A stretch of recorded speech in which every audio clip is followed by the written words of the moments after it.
concrete walls. There's a place for us where we could go, where we could be alone.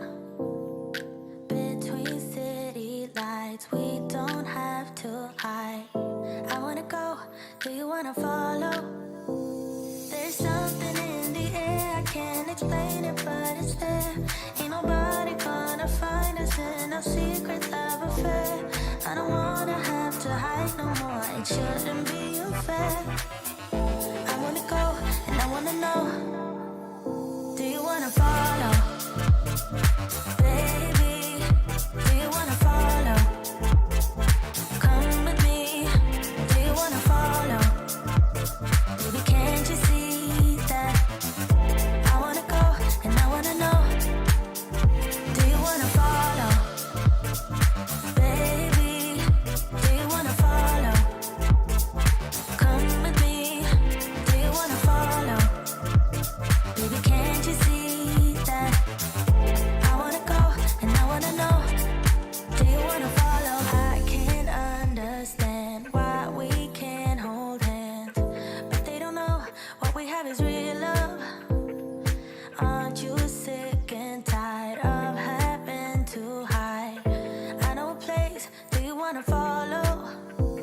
There's something in the air, I can't explain it, but it's there. Ain't nobody gonna find us in our secret love affair. I don't wanna have to hide no more, it shouldn't be unfair. I wanna go, and I wanna know, do you wanna follow? Baby, do you wanna follow? Come with me, do you wanna follow?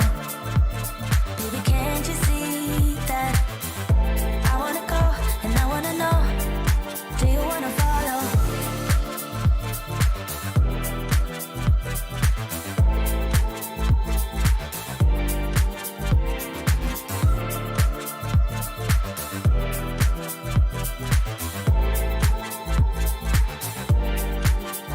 Do you wanna follow? Baby, do you wanna follow? Come with me, do you wanna follow? Baby, can't you see that? I wanna go, and I wanna know, do you wanna follow?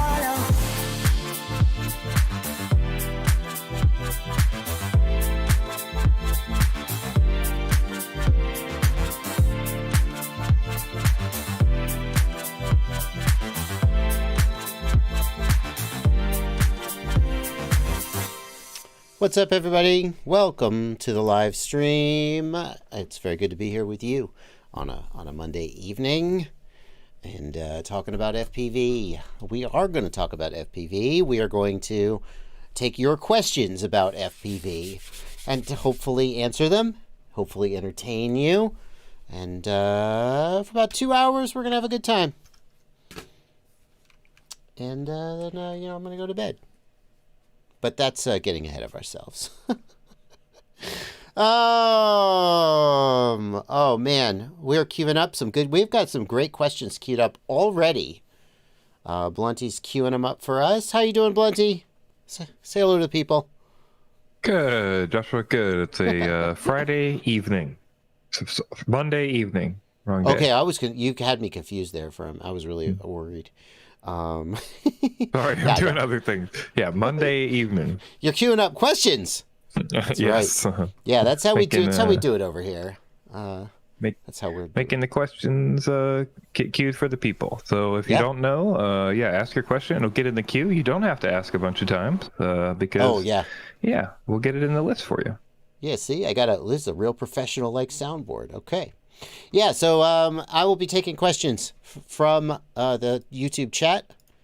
I will be taking questions from the Discord server. These beautiful sausages are my patrons, and they get a whole half of my screen in exchange for joining my Patreon.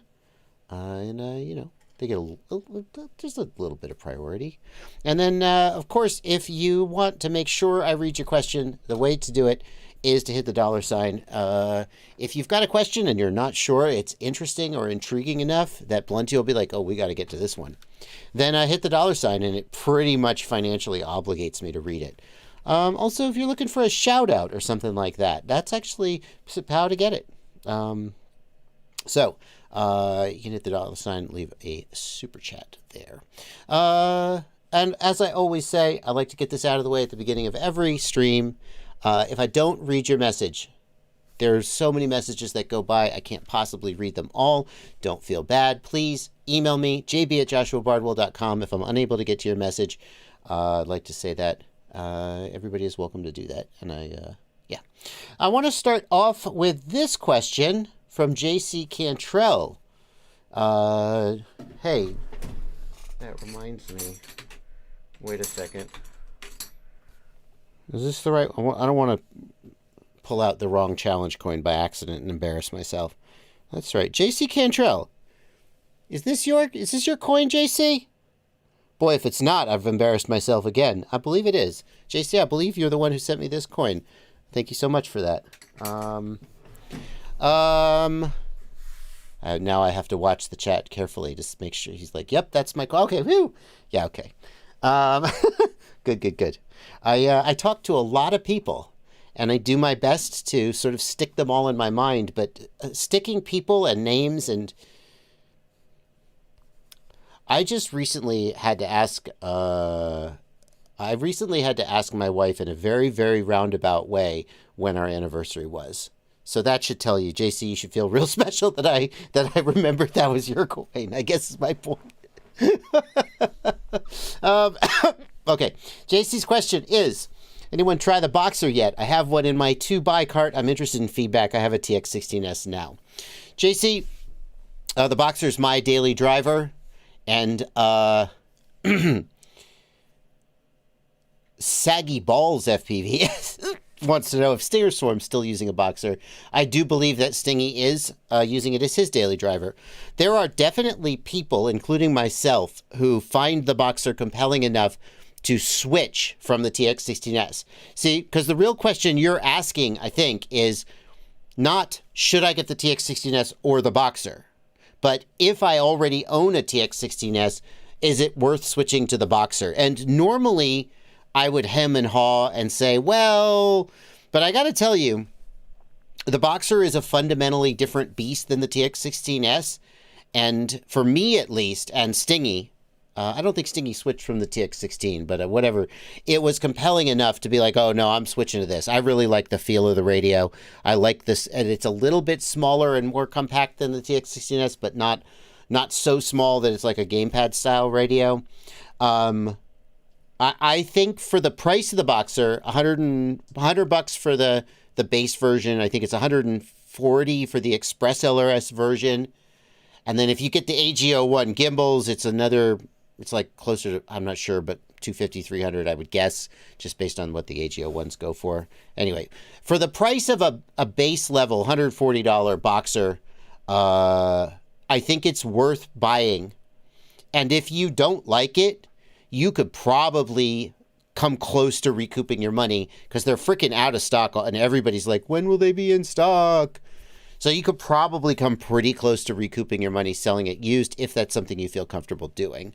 But if you're tempted by the Boxer, I'd say you should think about getting one and seeing if you're like, oh yeah, no, this is for me. Because at least some people, including me, the minute I held the Boxer, I was like, oh my God, this is good. I like this. And then I switched. So, yeah, there we go. That's how we do it, folks. You ask the questions, I answer the questions, and we keep on cooking for about 2 hours. We're going to start off. I like to start the stream by taking questions not from the Super Chats. So we're going to let the Super Chats back up a little bit. If you ask the Super Chat, stay on the stream, please.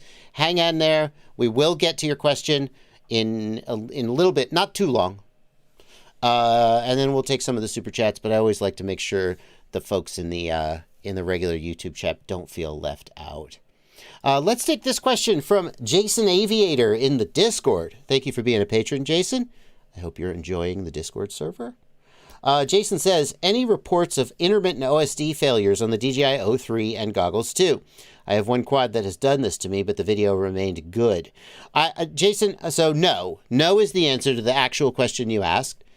I I say that because a lot of times when people ask me questions, I prevaricate and wander, and I always have to remind myself to go back and answer the actual question the person asked, in addition to all the other things I say.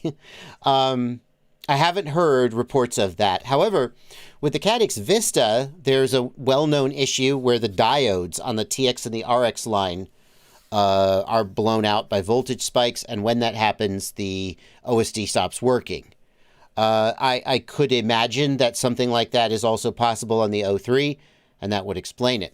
On the Vista, or the original air unit, the way you test for this is you get a multimeter, and you test for continuity between the RX line and the ground line.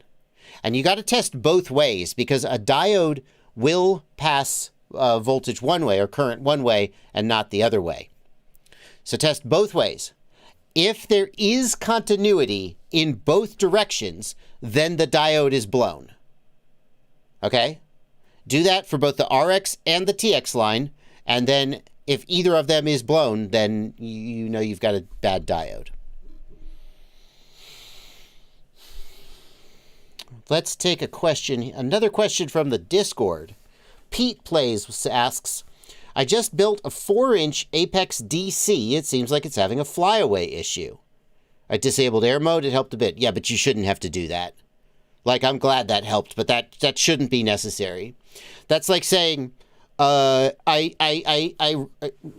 rolled out of bed, and when I put my weight on my ankle, there was a shooting pain up my ankle.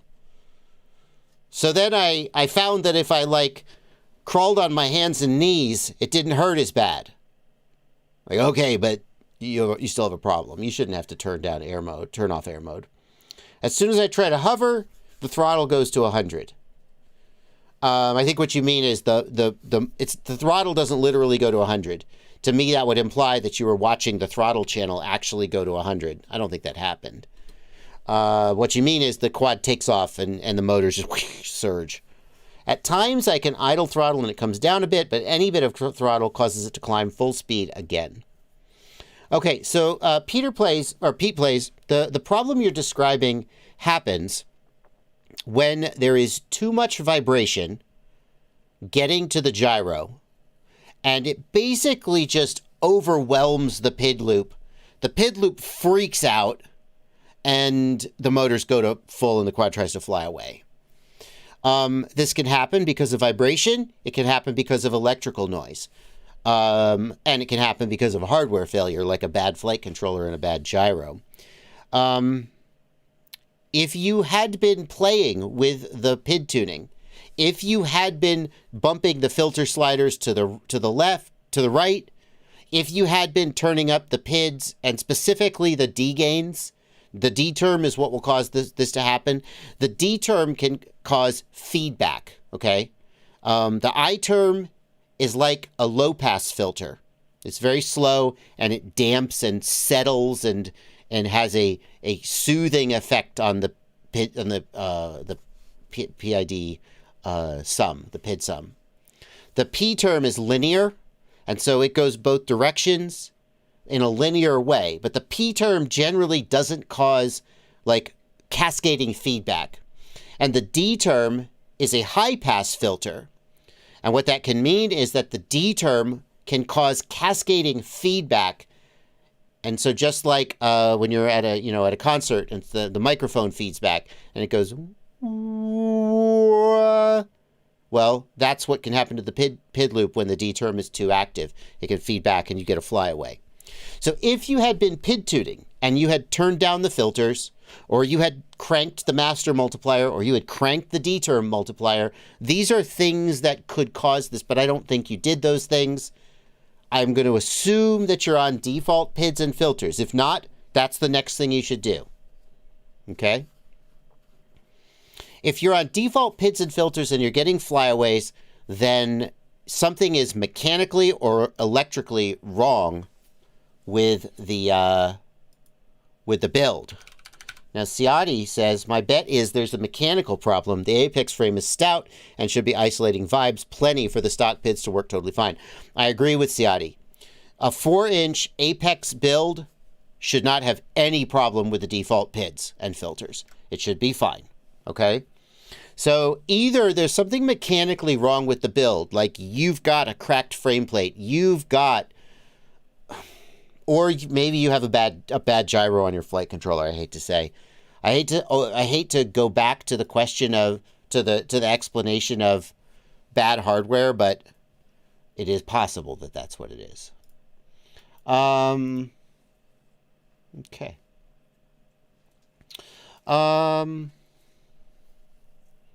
Let's see here.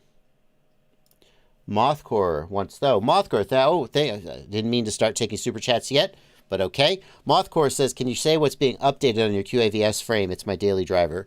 Thank you for a $10 super chat, Mothcore.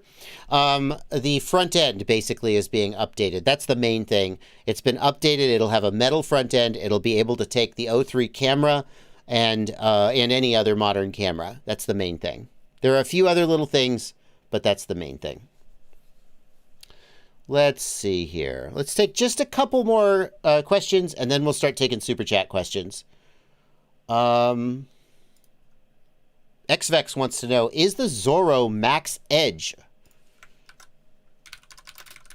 What's a Zorro Max Edge? Jesus, I've never heard of that. Is it worth the extra $100? What's the Zorro Max Edge? Oh, Rotor Riot has it for sale. Great. Is it just a Zorro with AGO1 gimbals in it? That's what it seems like it might be. No, Hall effect gimbals. What? What has it got if it doesn't have AGO1 gimbals? Somebody tell me what the different... It's AGO1s. Is the spec wrong? I think... Oh, no, those are clearly AGO1 gimbals. Does this say AGO1? Oh, my God. Oh, my God. I gotta tell Drew to fix this. Hang on. Bear with me. I have to yell. This listing really absolutely has to say AGO1 gimbals, right? Hang on. I'm not gonna put the chat on live stream because that's rude.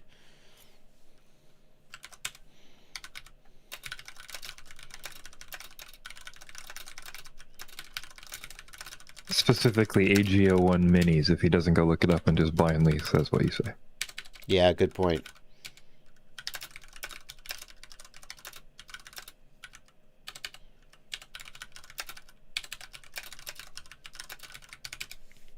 Okay.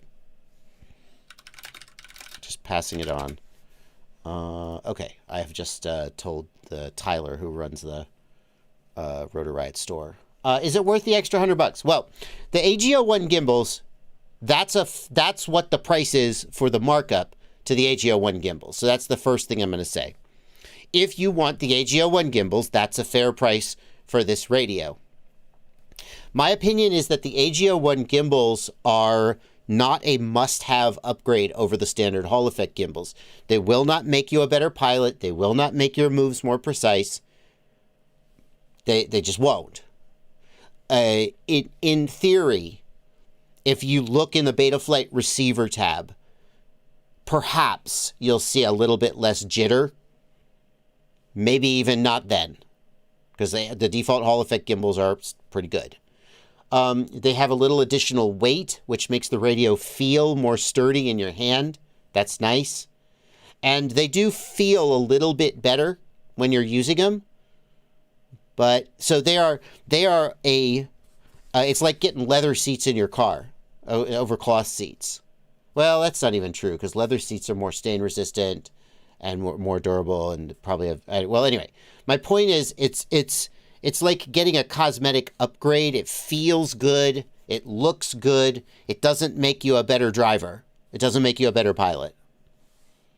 But I personally am a big fan of them. I bought AGO1 gimbals for my Boxer just because I'm fancy like that. All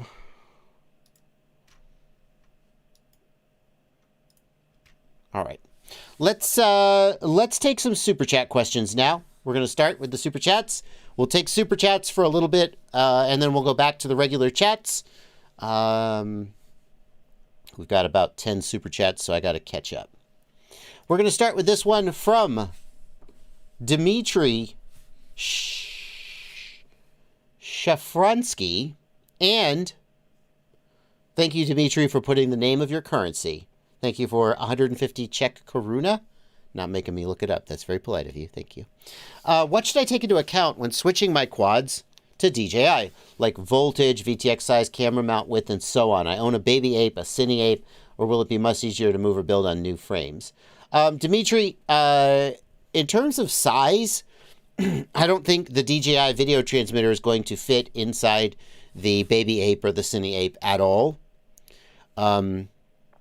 In theory, if you were to get a naked Vista, and then you would need longer standoffs to raise the top deck height, because it won't fit inside the cine ape, and then you would need a custom 3D printed camera mount, because the camera plates are now not going to work because you extended the standoffs. And you're going to need a way to mount the Vista. The baby ape has a 25 millimeter mounting, but the Vista is 20 millimeter mounting. So you're going to need some kind of an adapter, like a 3D printed adapter, yada, yada, yada. I think you see where I'm going with this. I wouldn't rush to put and then you're going to have a, what is it? 2S? Is the baby ape 3S? It's probably not going to fly great is my point with that weight. So I think that those things mean that that's not a great platform to put the Vista into. As far as voltage goes, you need between 2S and 6S voltage to power a DJI Air unit, Vista, whatever. So actually the original DJI Air unit was only supposedly good up to 4S. But I think it could actually take 6S, just not officially. Yeah, I wouldn't, unless you were a relatively advanced builder, I wouldn't try to put a Vista onto a baby ape. It's not a good fit. If you want a 3-inch with a Vista on it, a toothpick style frame can work well and fly well. Jeremy Pierce Sania, thank you for a $2 super chat. Where can I buy a replacement GoPro Bones power cable? Yeah, because it's that weird plug, right? Well, I don't know. First of all, I don't know. And would I just be completely out of line if I just Google searched it?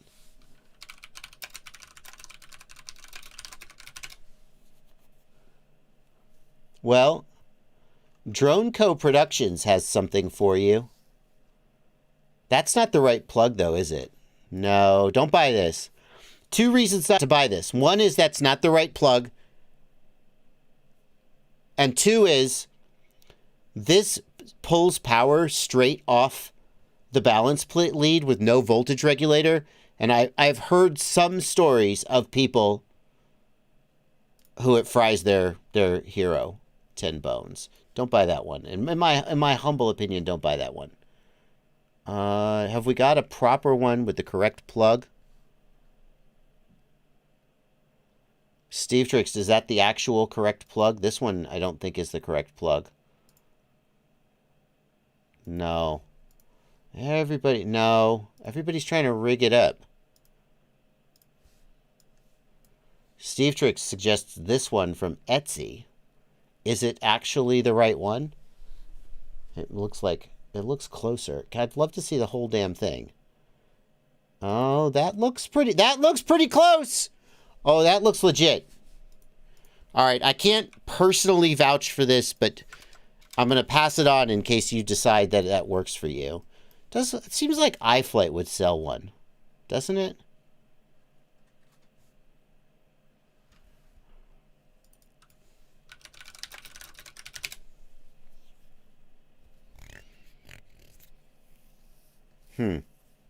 Maybe for the people who don't understand what you mean, why isn't the DroneCo one the right plug if it works anyway?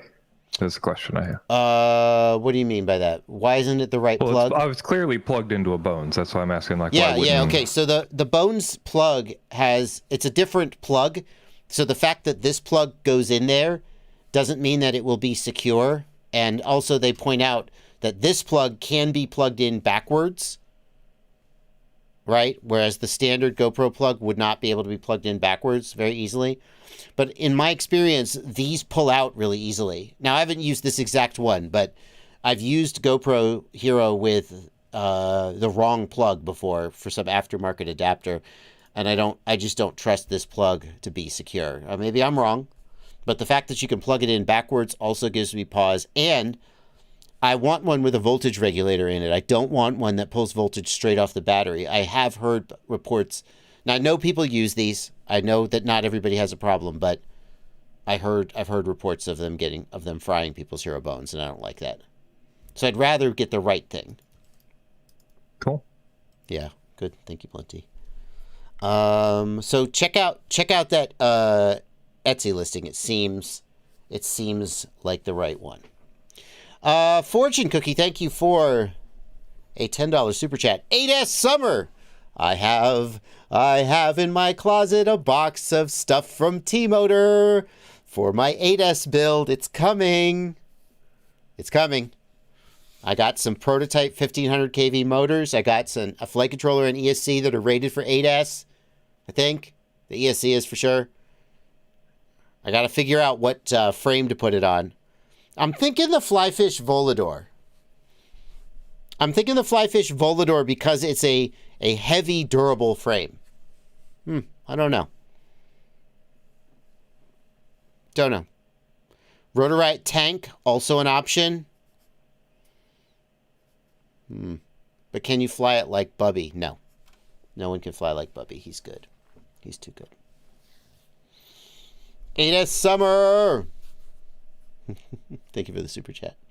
C-Drums. C-Drums asks, are the DJI Goggles 2 antennas left-handed or right-hand polarized? Thank you for a $2 super chat. Neither. The answer is neither. They are linear. Whoa, did I just blow your mind?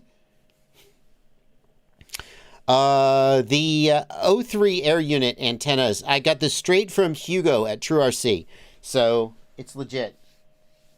The O3 air unit antenna, the stock one from DJI with the 2 wires going into the one antenna, that's the one I'm talking about.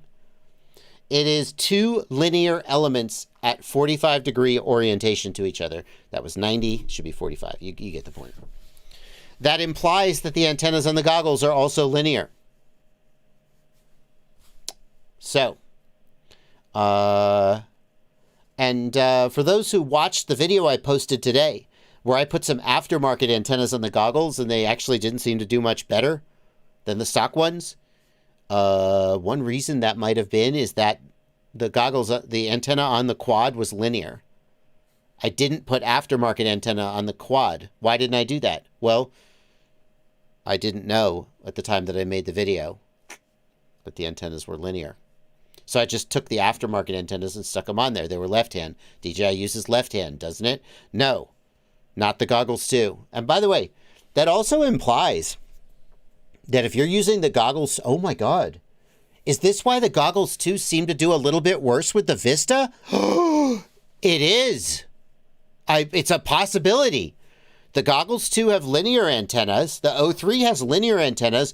You bind it to your Vista and your Vista has a left-hand polarized antenna. Guess what? You're going to get a little bit worse performance. Wow. I don't know what to do about that. I mean, you're not going to put a linear antenna on your Vista.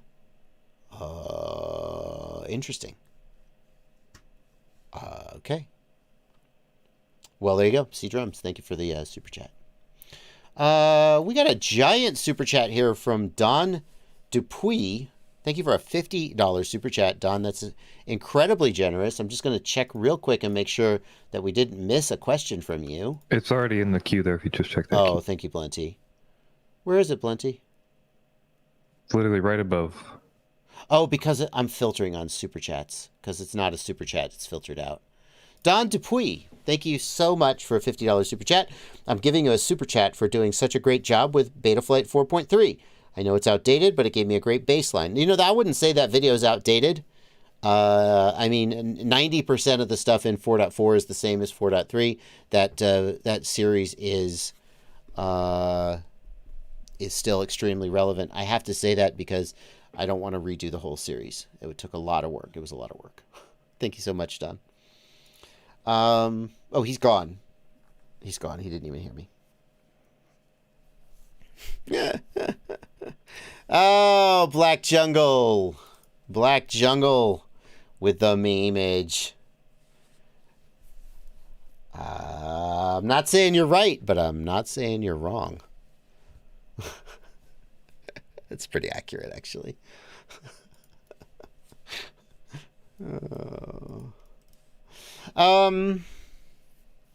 Let's see here. Brown Solo, thank you for a $5 super chat. What is the biggest disadvantage to using an HD0 VRX with HDO2s versus the Goggles 2? Versus the actual HD0 goggles. I want to try HD0, but I don't want to spend $600 on the new goggles. So the HDO2 have a 4:3 screen. The HD0 image is going to be 16:9. What do the... Oh, I can't remember. Do the HDO2s stretch? Oh, God. I tested this and now I've forgotten. Do the HDO2s stretch the image? I think they do. So that's a little bit of an oops. That's not going to be your favorite thing ever.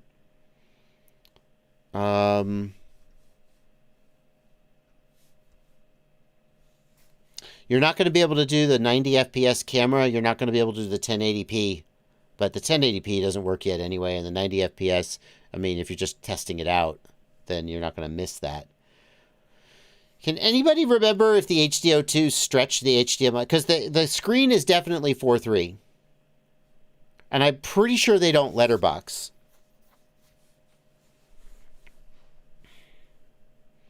Other than that, the latency is not that much worse than the real thing, if at all. So I think the biggest disadvantage is going to be the image is not going to be, it's going to be stretched. Pac-Man Down says it's 16:9 only in HDMI. That would be fine, Pac-Man. Does it letterbox? Does it letterbox? I'm going to have to check it.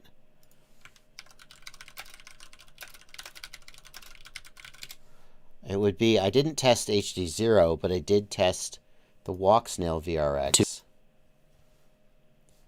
to display the image. Okay, what do we got here? HD0 goggles. Where's the HDO2? Yeah. Next up, the Fat Shark HDO2. Don't let her as own D module. To keep in mind is that the Fat Shark, that's here in the lower right, does not have the ability to switch between 4.3 and 16.9 on the HDMI input. And I actually tested this previously, and I thought I remembered that it was showing 4.3 stretched, but I've just double checked, and we can clearly see that the HDO2 is not stretching. This is the 16.9 image, and it is letterboxing. Okay, so you're fine there. You can even see, so this is the Walk Snail system, but HD0 will do, similarly. In terms of the image. I also want to check the HD0 goggles. Do I compare that to the HDO2? No, I don't. It's similar. It doesn't even look like the image is that much smaller, to be honest. So I think you're going to be okay there.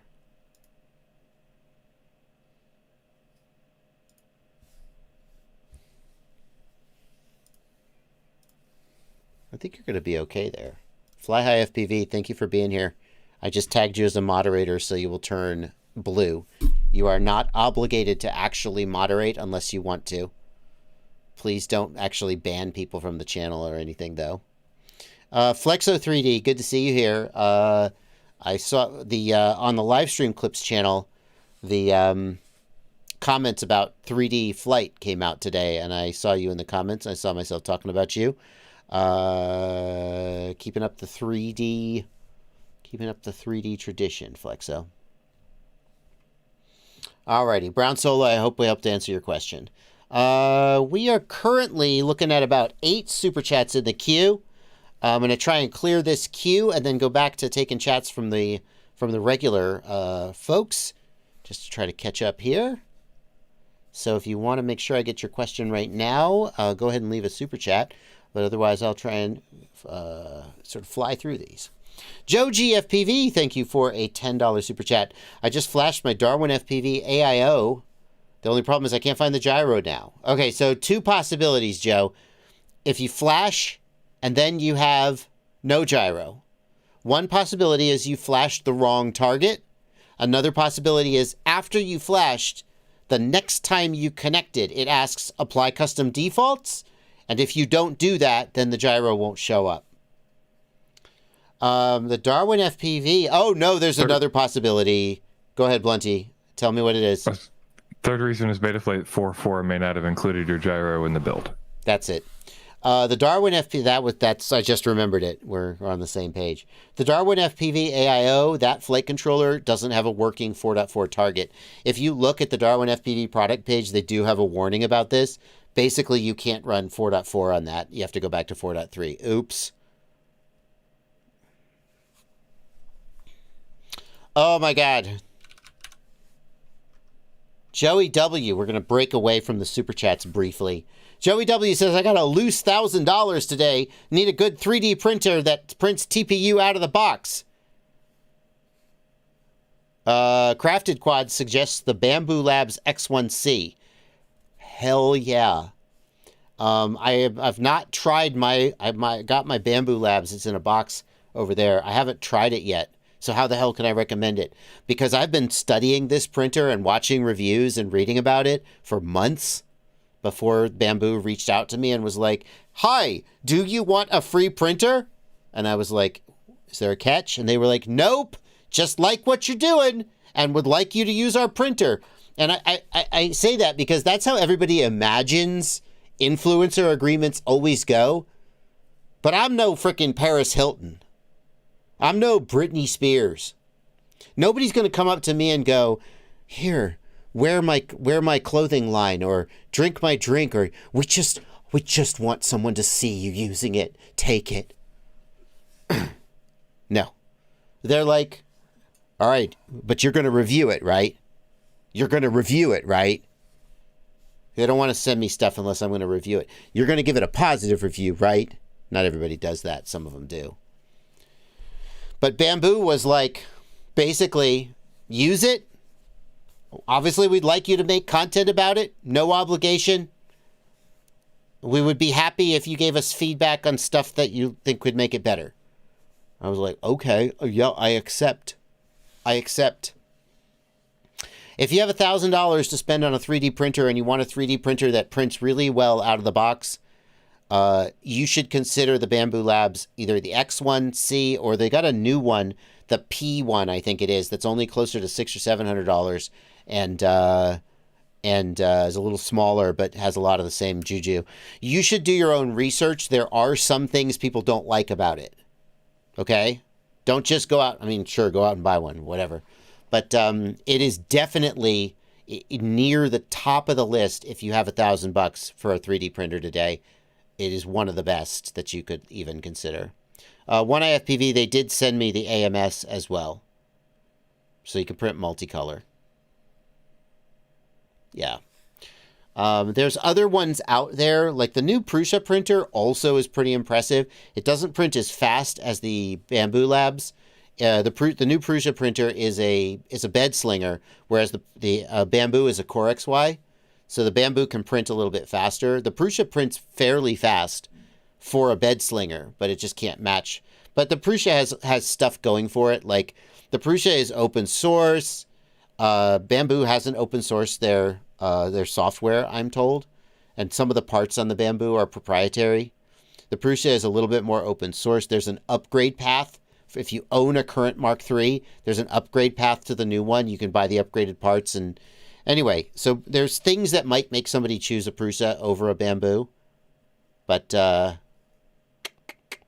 if you have $1,000, it's a good time to be buying a 3D printer. That's for damn sure. Okay, going back to clearing out the super chats. We cleared out that one from about the Darwin FPV.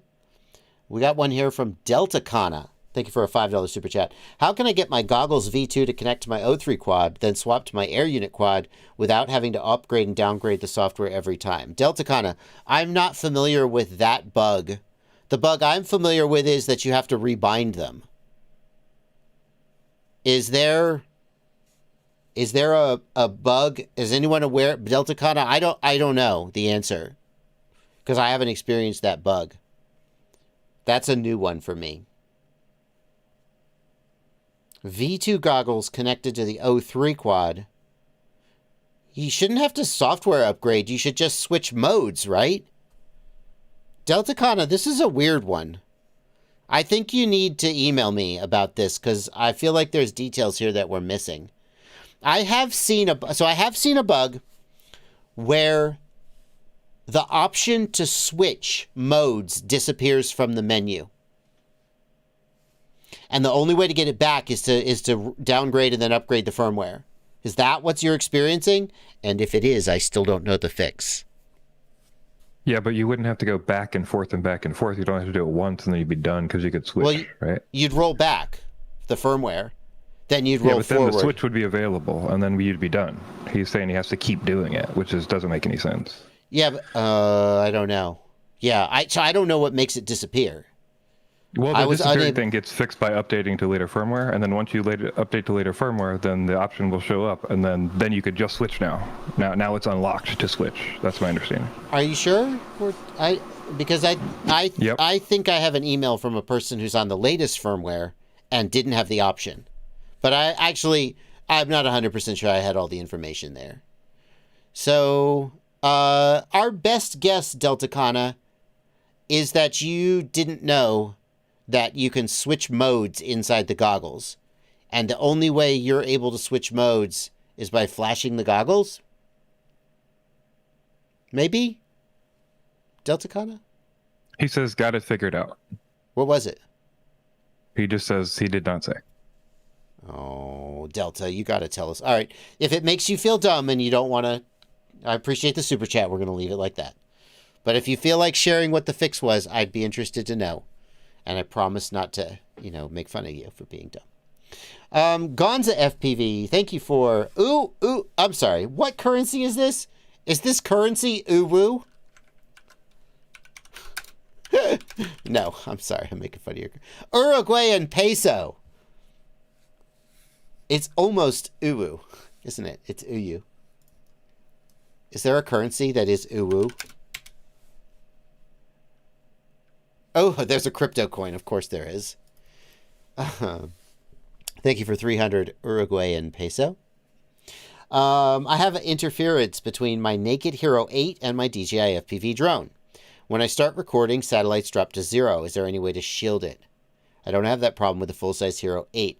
Gonza, I wonder if your Naked Hero 8 doesn't have an antenna on the Wi-Fi connector. Can you try? Well, no, you can't. Here's what I would do if it was me.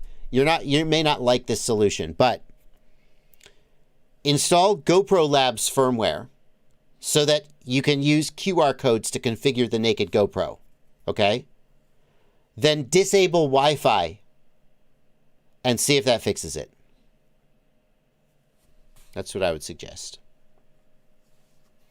I don't know why that's happening to you. I don't think there's a lot of people running a Naked Hero on a DJI FPV drone, so I think it's a little bit of a unique situation. Matt Sanders, thank you for a $2 super chat. I have an analog skylight. What's required to switch to O3? Matt, all you need... So here's what I would do if I were you, Matt. If you want to, reach out to Rotor Riot. Reach out to Rotor Riot support. I have to say, Rotor Riot support is I'm going to say this, and then someone in the comments is going to be like, no, I had a bad experience with them. They suck. You're a shill. Fine, I accept that outcome as inevitable. Rotor Riot support is pretty good. If you've got a customization you want to do to one of their quads, they will totally do it for you. And a lot of people don't know this or expect it. So, like, I've seen people contact Rotor Riot support and be like, hey, can I get a Skyliner but with the Vanover motors? Yes. Can I get a... I don't know. Can I get a Skyliner with the Walksail, but can you put the Night Vic camera on it instead of the standard camera that you sell? Yes. They will totally customize an order for you. So if you reach out to them, especially if you already bought a Skylight from Rotor Riot, and you say, hey, I want to switch it to the O3 Air unit, they will make it happen for you. Now, if you already have the O3, you can reach out to them and say, hi, I need the CLI dump for my flight controller to change it from analog configuration to O3, and they will send you a CLI dump, and you just paste it in there, and you're good to go. So that's how I would proceed. If you want to do it all by yourself, you can. Holy shit, Steve Tricks. Steve Tricks, you're going to get co-producer credit. What is this? Skyliner at Mark III DJI O3 conversion kit. That's what I'm talking about. I'll put the link in the chat as well. Easily convert your Skyliner to support the DJI O3 air unit. Okay, I guess you also need these. That's fantastic. All right. Fantastic. Yeah, I would say treat Rotor Riot like a sort of bespoke build house and not like just a sort of a warehouse that mails you shit. They're not just like a storefront. They will do reasonable customizations to your order. And if you have a question, like, I want to do this, what do I need to do it? They will just tell you what you need. DJ Sherrod. Thank you for a $20 super chat. Let me just make sure. DJ Sherrod says, I'm having a hard time with T-Motor. Just had an F7 HD from T-Motor go out. That's a bummer. T-Motor flight controllers are pretty solid. I'm sorry to hear that. Thank you for the donation. Mickler, thank you for a $5 super chat. We currently have 7 super chats. We're catching up. People recommend I practice with reduced throttle. Is it useful? Will it help develop throttle control? Thank you, Mickler, for a $5 super chat. Mickler, if you don't yet have precise throttle control, then using a throttle scale to reduce your throttle will make it easier for you to control the quad, but you won't necessarily develop better throttle control. You'll just fly better. So there's a balance. If you want to get better throttle control, you need stick time with powerful quads that force you to use smaller movements of the stick to control the quad. But if you don't have that skill, then you're just going to fly like shit and crash all the time, at which point dialing back the throttle a little bit. So you want to challenge yourself, but you don't want to overwhelm yourself to the point where you're crashing all the time. Does that make sense? Free Range Chicken, thank you for a $5 super chat. I'm setting up an O3 quad. What's the meaning of MSP BADRX warning in the OSD? Okay, so those are two separate warnings. One of them is MSP and one is BADRX.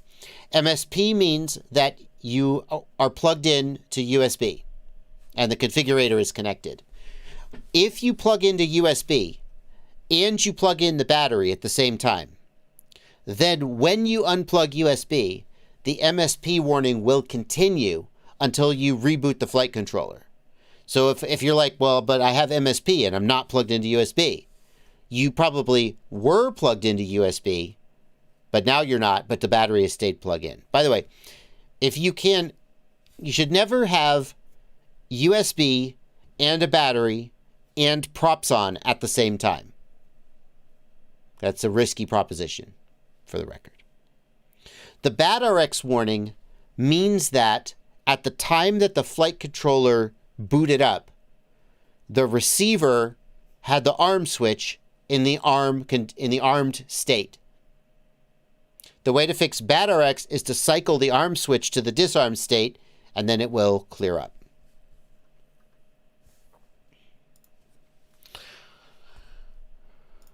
Quad City Bay Area, thank you for a $5 super chat. Do you think sub 250 gram quads will become more popular due to remote ID?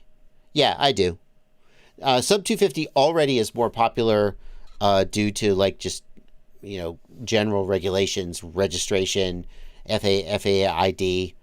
So yes, I do think they'll become more popular due to remote ID. I think we've already seen that happening. C-Drums, thank you for a $2 super chat. I think we got you earlier, C-Drums. I think we got this question earlier. Yes, we did. Thank you for the donation.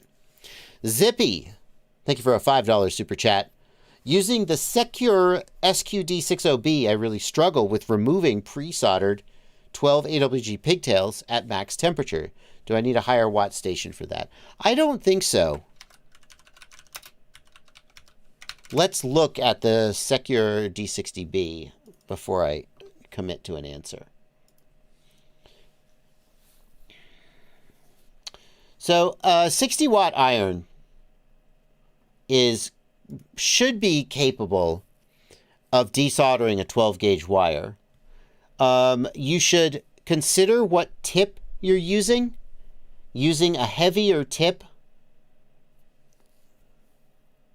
will help. Like the BC2 tip. Am I seeing this correctly? No, it's not a different picture. I think the BC2 is the 2mm chisel tip. Or the C4 is the 4mm, I believe that's the 4mm chisel tip. That's a chonky tip. So consider getting a heavier tip and apply flux to the wire. Okay, apply flux to the wire before, because that'll help the factory solder melt.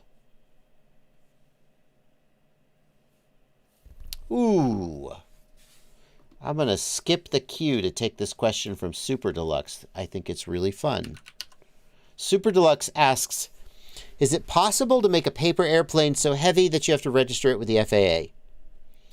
So Super Deluxe, the FAA defines an SUAS, a small unmanned aerial system.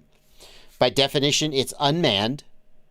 So if you were riding a human in this paper airplane, then it would not have to be registered. It would be treated as a manned aircraft, and that would be some other regulation. I don't know what it would be.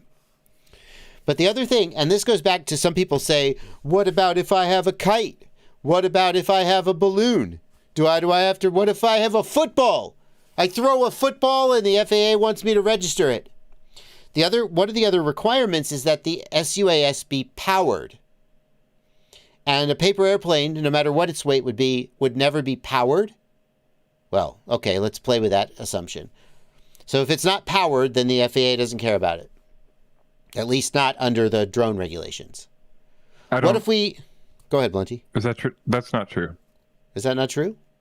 Nope. Control surface, not power. Really? So, yes. Really? An aircraft operated without the possibility of direct human intervention from within or on the aircraft. My understanding is power is not a requirement. It's just if you can control the aircraft with surfaces outside of the aircraft. So if you put like a little machine to control the surfaces... I know that it has to be controlled. You saying it doesn't have to be powered? That's my understanding, yeah. You're probably right. I mean, you are a part of the FPV Freedom Coalition. I thought it had to be powered. Okay, so that's where I was going next. Let's say you power the airplane, okay, the paper airplane. The key thing it has to be is that it has to be controlled. And you're not remote controlling the airplane. It is sort of free flying. And so it would never be an SUAS. I'm going to look that up. Crafted Quads mentions a kite. And a kite is not because there's special rules for tethering. Correct. It's untethered.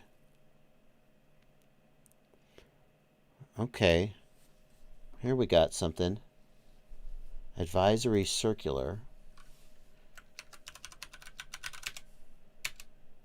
Definitions and abbreviations. Control station. Oh, here we go. Oh, we're going to get it. Small unmanned aircraft. We're going to find out that Blunty was right. I read you the definition from 428 just down there. Weighing less than 55 pounds, including everything that can be flown without the possibility of drag. That's it. That's all they say. Comlinks and go. An aircraft operated without the possibility. What's the definition of an aircraft, though? No. Aha. That's why I said powered. Aha. So an unmanned aircraft is an aircraft operated without. But an aircraft is capable of sustained flight in the atmosphere. And that's where I get powered from. So the correct term is sustained flight. A paper airplane would not be capable of sustained flight. So my interpretation is that SUAS... I would argue that wings mean sustained flight, but I would be interested to know how that is defined. Interesting. So I would say that that's where I got that from. So I'm glad to know that I didn't just pull it out of my ass. But I was misspeaking by saying powered. I would say that before, but... Yeah. An unmanned aircraft system implies an aircraft. You probably agree about that. You're debating whether a paper airplane is capable of sustained flight. I mean... Right. Unless you're in a tornado, I think, and no one... I don't know. Well, That's what I'm tough. saying is, if it didn't have wings, it wouldn't be sustained, right? It would just fall. But if it has wings, then it provides a sustained flight over a distance. That would be It's where I'm tough coming because you could make the argument that a paper airplane, you throw it, it glides, it's not sustained flight.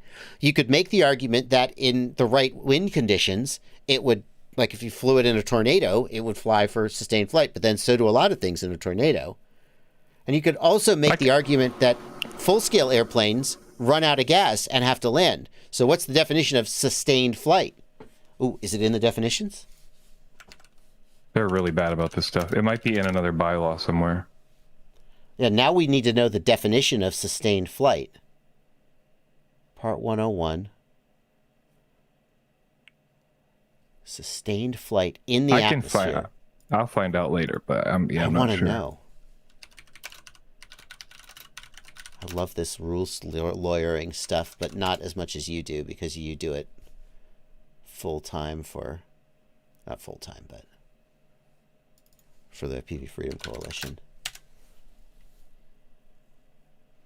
Sustained flight. I don't think they're going to define sustained flight. Yeah, that's either one of those lawyer-defined things when you get into an argument about it, or it's defined in some other bylaw somewhere, but I'm not, yeah. They got a definition of sustained flight for drones over people, but not a general definition. 14 CFR 1.1 right there. There's general definitions. Where do you see that? Here? Right there, yeah. And look for sustained flight. No. Mm-mm. Okay, it was pulling something else. Yeah. All right, Blunty, you don't have to do this during the stream. I don't really care if we come back to it. But I think I would be interested to know if the FAA has ever defined sustained flight. Like, my 5-inch freestyle drone can fly for 2 minutes and then... Okay, so let's infer. Let's lawyer this out, Blunty. Clearly, my 5-inch freestyle drone is an SUAS per the FAA. They would consider it an SUAS. Nobody would debate that, right? Yes.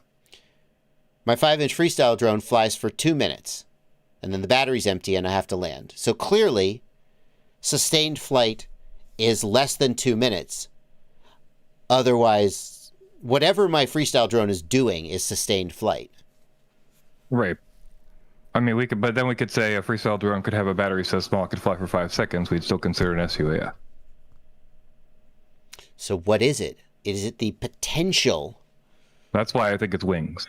That's where that's kind of. And I would say, okay, and here's where we're going to part ways, and then we'll move on. Yeah. I would say that wings without power have an inherent limitation, at least in the SUAS. I mean, but that's not true because Blunty, maybe we won't part ways.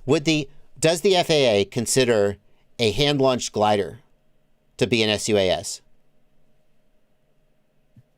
I don't remember. I think there might be rules about that. Fuck.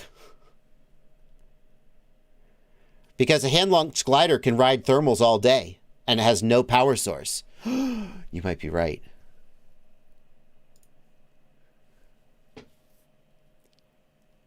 People are linking me to the definition of sustained flight in the context of the operations over human beings. But that's sustained flight over an open air assembly. I think it's a little different. Yeah, that's not what we need. Yeah, no. Totally different thing. All right, we're just jerking off now, so we're gonna move on. That was fun. Thank you, Plenty. Yep. Paper airplane is not remote controlled, therefore is not an SUAS, and neither is a football. A football is not capable of sustained flight. Nor is it also can't be controlled from the ground. Correct. Okay. Continuing on, Hectectica, thank you for a $2 super chat. Opinions on the Oddity RCX 135 Pro frame and the AOS Cine 3.5. Okay, let's check this SOB out. Oddity RCX i3.5 Pro. Okay. Is it RCX 135? What is the actual question? I gotta see if I can find this. I'm gonna copy paste it.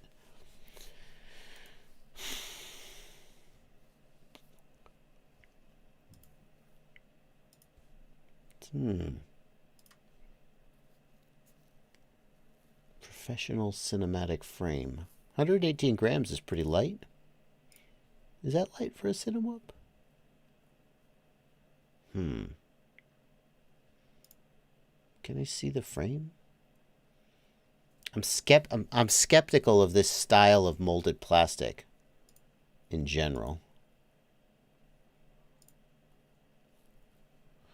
I'm upset that there are so many close-ups and I can't see the whole effing frame except for the top-down view. It's really hard to get a sense of this frame, to be honest. There's a bunch of top-down pictures of the whole. I can't really judge it. And then there's a bunch of close-ups, but I can't really tell anything about it. So, I don't know if I have an opinion. Like, it's really impossible to know how the frame goes together. I don't have an opinion about it. I'm sorry. The AOS Cine 3.5.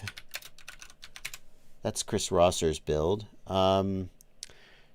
Chris Rosser definitely knows his business when it comes to designing frames with good resonance characteristics. It does look like he has designed this Cine frame. Here's the thing about Chris Rosser, though. Chris Rosser, he designed the AOS 5, and it is a frame that was designed by a person who is an engineer first and a pilot second. That's my opinion, and I think that's a fair and honest thing to say. I hope that nobody will get offended if I say that. I think Chris would probably agree. I hope that he's an engineer first and a freestyle pilot second.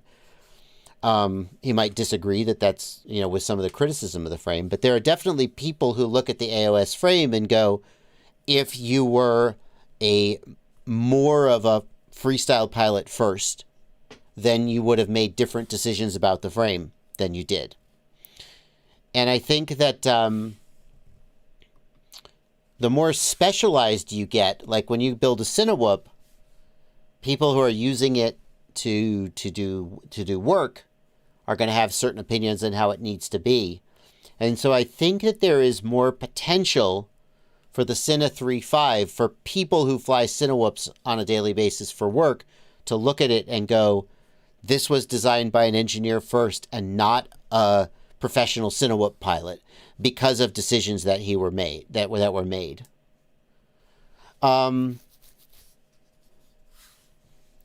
It certainly looks like he got a lot of the basics right. The pusher configuration is pretty standard these days. I think we can assume that the resonance characteristics are very good. That's what he does.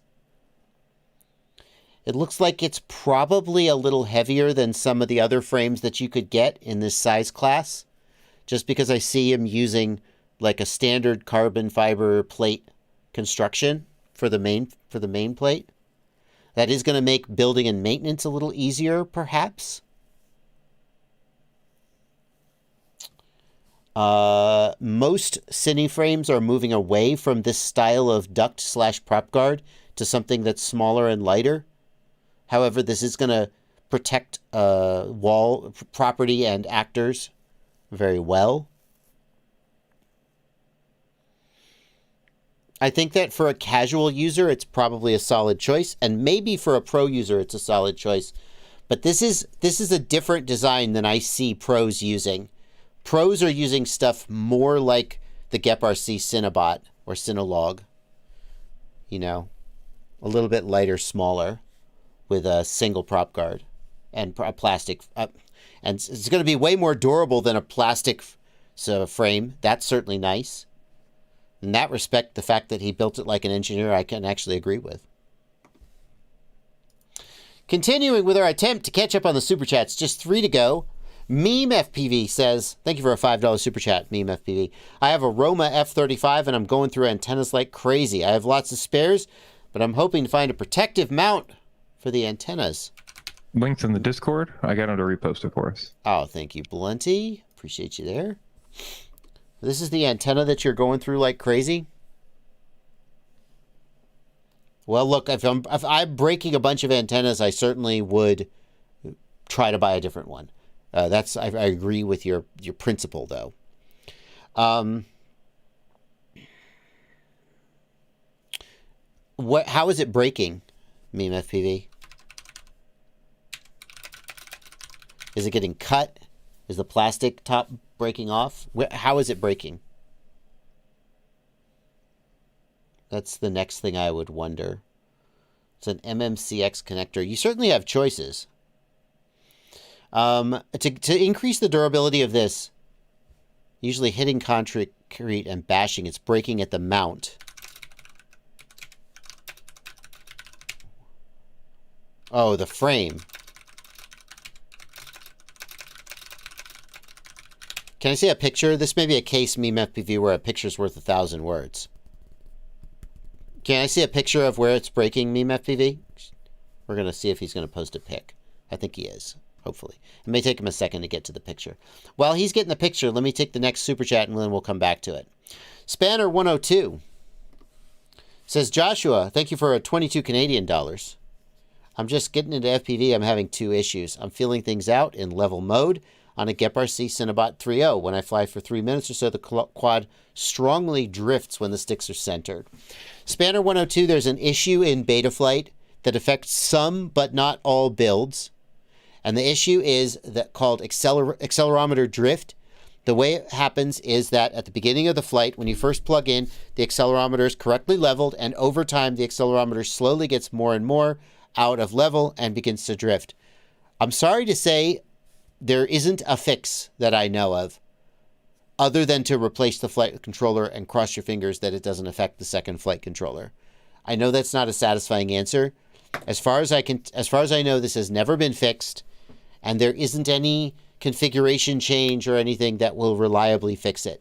There are some things that maybe will make it a little bit better, but for example, turning down the accelerometer low pass filter to 1 hertz sometimes helps, but doesn't get, I don't know what causes it. I would call it a Betaflight bug.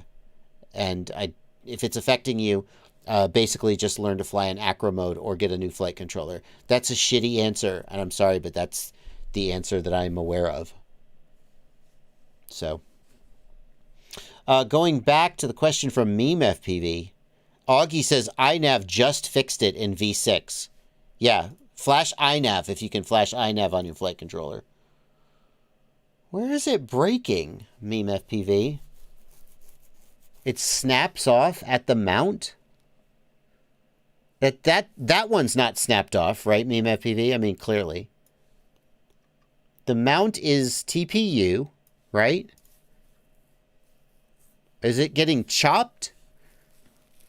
It feels to me like you've got a semi-rigid antenna, and if the semi-rigid antenna bends back and forth too often, then it snaps and breaks. Because the semi-rigid antennas, there's a metal braided stiff sheath around the outside underneath the insulation. Do you have a picture of a broken one, Meme FPV? Can I see how it's breaking? I think you need to switch to a different antenna. This thin coax is not going to work for you, I think. So I would consider getting an MMCX to SMA pigtail, but you're going to need a different 3D print is the problem. It may be that you could come up with a different 3D print, but that's a lot of work to ask for. But the antenna shouldn't just snap off. A TPU mount that's more of a sleeve, possibly. Meme FPV. Yeah, maybe something more like this would be better, but you're going to be making up your own 3D print at that point. So I don't know if that's really like in your wheelhouse. I don't think a zip tie. I don't think a zip tie is going to help. I don't think a heat shrink is going to help. It shouldn't snap off like that, though. I think this antenna is defective. If bending the antenna snaps it off, that ain't right. Matt Sanders, thank you for a $5 super chat. I normally fly the Skylight on 4S 1500. What should I expect from a 4S 3000 lithium ion? It's going to be heavier, so you're going to have less punch and less vertical acceleration. It's going to handle just a little bit worse, and you're going to get significantly longer flight time. Matt, if you're flying a lithium ion, bear in mind that you can run a lithium ion all the way down to 3.0 volts without damaging it. A lithium ion battery's absolute minimum is 2.5 volts per cell. So if people get a lithium ion battery and they fly it down to 3.5 volts and they're like, it wasn't that much better than a LiPo. What's the big deal with lithium ion? That's because lithium ion, you can fly them lower. So fly that all the way down to like 3.1 or 3.0 before you start getting sag. It may have a little bit more sag if you try to go hard on the acro. So take it easy on the throttle. Black Jungle, thank you for 11 Brazilian reais. Black Jungle trying to find some loopholes in the FAA guidelines. A powered plane with differential yaw and power to pull up. No control surfaces. Black Jungle, if the definition is capable of sustained flight, then the exact method that the control, and controlled from the ground, the exact mechanism of control is irrelevant. If it is capable of being controlled from the ground, it seems like it would count as an SUAS. Yeah, Blunty, go ahead. I think he's suggesting that if you, which I think is sort of a loophole in the way it's written, as far as I know, the definition of unmanned aircraft is operated without the possibility of direct human intervention from within or on the aircraft. So if you sent an aircraft into the air that had all the programming in it and you didn't touch it, you would think, like, is that actually direct human intervention? And then would it actually be an unmanned aircraft anymore? Or is it just a thing that's It's weird. Well, the definition is written poorly, I think. By this definition, Blunty, and again, we're not lawyers. If I set up an RG Pilot waypoint and then yank the receiver out of the quadcopter, or in some other way disable the receiver so it cannot be controlled and start the waypoint mission so that the aircraft is completely autonomous without the possibility of intervention until it finishes its mission and lands. Is that a loophole? Yes, but I'm sure the FAA would still consider it a UAS, and you would have to fight in court and probably lose anyway because of 3 other laws that exist. That would be my guess. So it's all bullshit in the end, isn't it, Blunty? Yeah, yes. It's okay, you can say. Yeah, technically that would not be an SUAS. Technically, and you and I both know that the FAA would shit their pants and fine you and say, make me. And then you would have to spend $20,000 fighting it in court. Only to then, if you did win that one, they would immediately amend the rule in some way to make it illegal. Immediately. Obviously, they don't want that. It is funny, though. Thank you, Black Jungle, for that suggestion. If you're interested in trying to take advantage of that loophole, I will laugh and I will put you on the news when the FAA tries to fine you, and we will all lament about how unfair it is. But if you feel like making yourself a guinea pig, definitely tell me before you do it so I can get the frickin' popcorn ready. Scotty Tuquati, thank you for a $7 super chat. Can I parallel 2 different 18650s with different milliamp hour and C rating? I would... Technically, yes. As long as they're both 6S. It's not a great idea, but technically, yes. Oh, you gotta be careful, Black Jungle. It's the possibility of control. So if technically, if I turn off my controller and failsafe it, there's no longer the possibility of control. No, that's dumb. Ethan Richards, thank you for a $15 super chat. What's the deal with 5.1-inch props? What's the deal? What's the deal? What's the deal? It's been a long time since I've worked on my Seinfeld. You know, he didn't actually say that. He doesn't actually say that. I think I've heard that he doesn't say that in his routine. Is there any noticeable difference between 5.1 and 5? Well, Ethan, noticeable is very subjective. by definition, but there definitely is a difference, certainly on the thrust stand, and some people feel that there's definitely a distant difference in flight. A 5.1 inch is 0.1 inch. Let's see, 0.1 out of 60 inches? No, that's 5 inches. 0.1, it's not, we don't need a feet conversion. 0.1 out of 5 is, is 2% more diameter. That's pretty slim. I certainly wouldn't blame you if you questioned whether it was a noticeable difference. Cinnabon, thank you for a $5 super chat. I've been having prop deflection when flying the Radberry props on my Apex DC with Hero 11 Mini and 1300 milliamp hour 6S. Just a word of warning for people with heavier builds. Yes, the heavier your build is, the more likely you're going to get prop deflection. Because the aircraft will accelerate slower and the prop will take longer to unload. I mean, that's a heavy build. Hero 11 Mini's not that bad. I take it back. FPV Mason, thanks for a $5 super chat. Thanks for everything, JB. I'm a patron, but I sent this to support you. What are the advantages of having 8 motors, and what are the cons? FPV Mason, the advantage of 8 motors. Well, okay, let's get the most obvious one out of the way. More motors mean more thrust. Okay, you probably already knew that. One reason that people fly octocopters is that you get more thrust with more motors. Now, you could certainly make the argument, why don't I have fewer motors with bigger props? That's absolutely true. In fact, fewer larger props is going to be more efficient because larger props are more efficient than smaller props. So instead of having an octocopter 7-inch, why don't I have a quadcopter 15-inch? I don't know exactly where the equalization in thrust would be, but why don't I do that? And the answer is that an octocopter is going to get you a smaller footprint a lot of times for the same amount of thrust.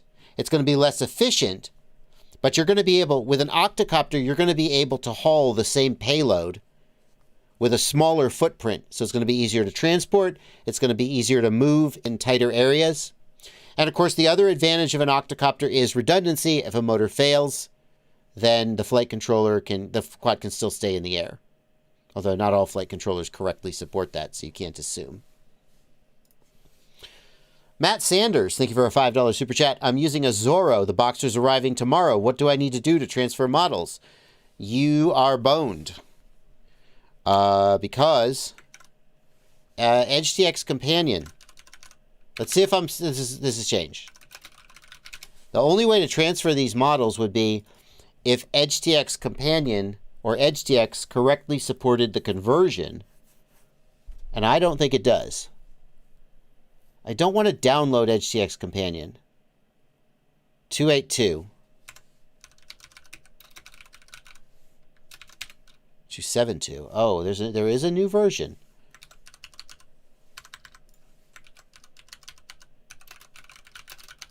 Let me look on the release page. Where's the dang... I don't want the Edge TX. Oh my god. Where is Edge TX Companion GitHub? Release notes. Oh, hang on. Is this it? Where's the release notes for the Companion? Dagnabbit. Don't make me download. Okay, so I don't... release notes. Is this it? 221. That's not right. The frick? Okay, I'm sorry I can't answer this question definitively. What you need to do is download the latest version of Edge TX Companion, and you need to... I'll show you. This is Companion 2.8, but I don't know if it's 2.82. Let's find out.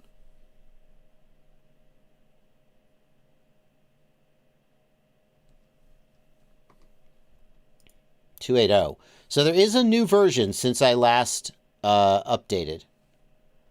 And what you need to do is do Settings, Radio Profiles, Add Radio Profile. Hang on.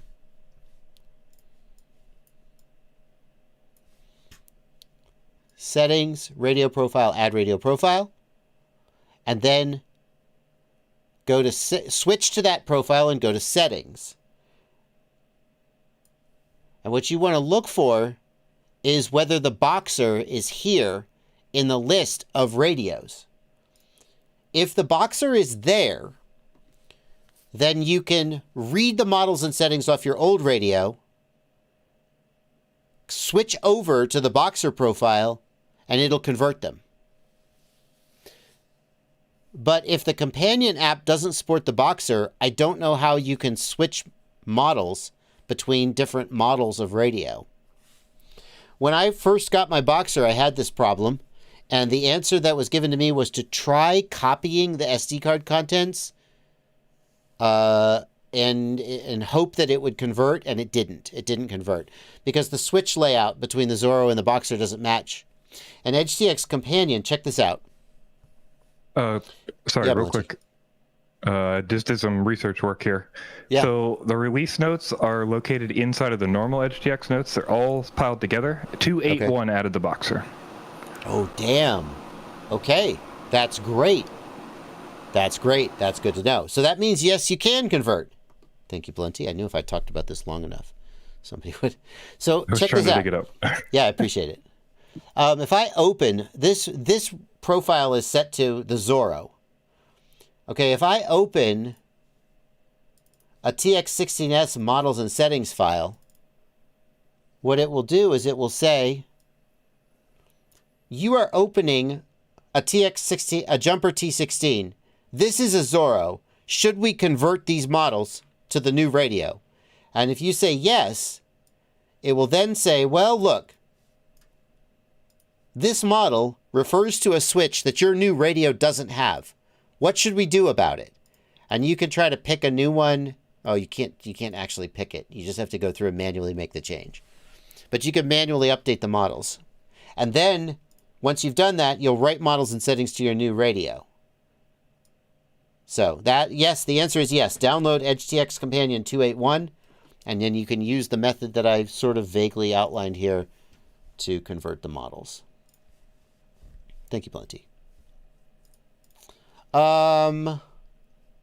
We keep getting more super chats. I'm going to put a pause on the super chats and take some more questions from the regular chat and the Discord, and then we'll go back and we'll pick up some more super chats a little later in the stream. Let's take some regular questions, though. We got a question here from the YouTube chat from FL Engineer.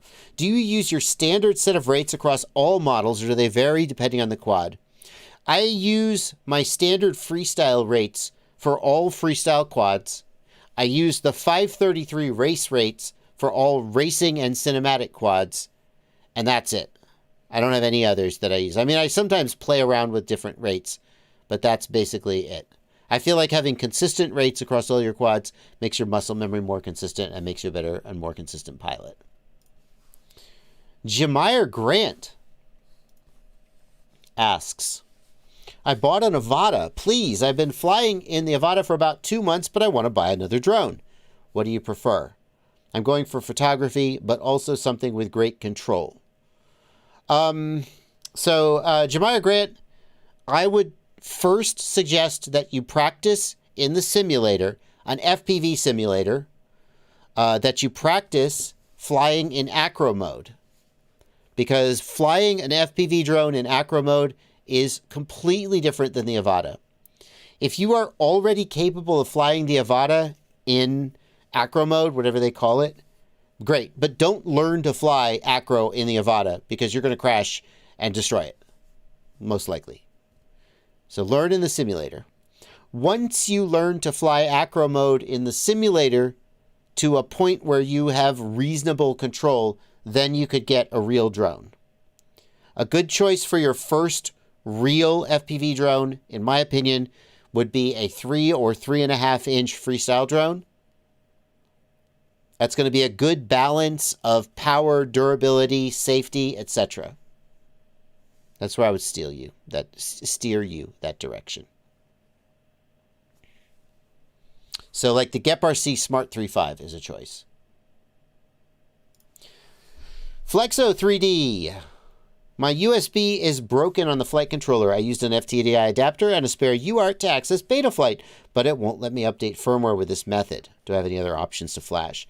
Flexo 3D, it is possible to flash Betaflight via an FTDI adapter.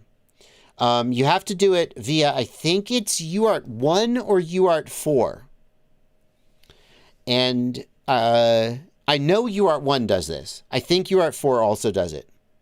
What you need to do is connect the FTDI adapter to UART 1, let's say, and then power up the flight controller, like plug in the FTDI adapter, or well, here it'd be better if you already had the FTDI adapter plugged in and you like disconnected the power wire temporarily.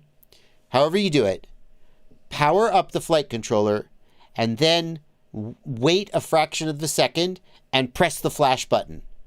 And if you are lucky, you will catch the bootloader window and the flight controller will enter DFU mode on that UART. And if you're not lucky, then you just have to do it again and play with the timing. And you know, wait a little longer or a little less long. And you got to just try to catch that window. It's a pain in the ass. It's not worth it. Don't do it. I mean, but if you're a glutton for punishment, you can do it.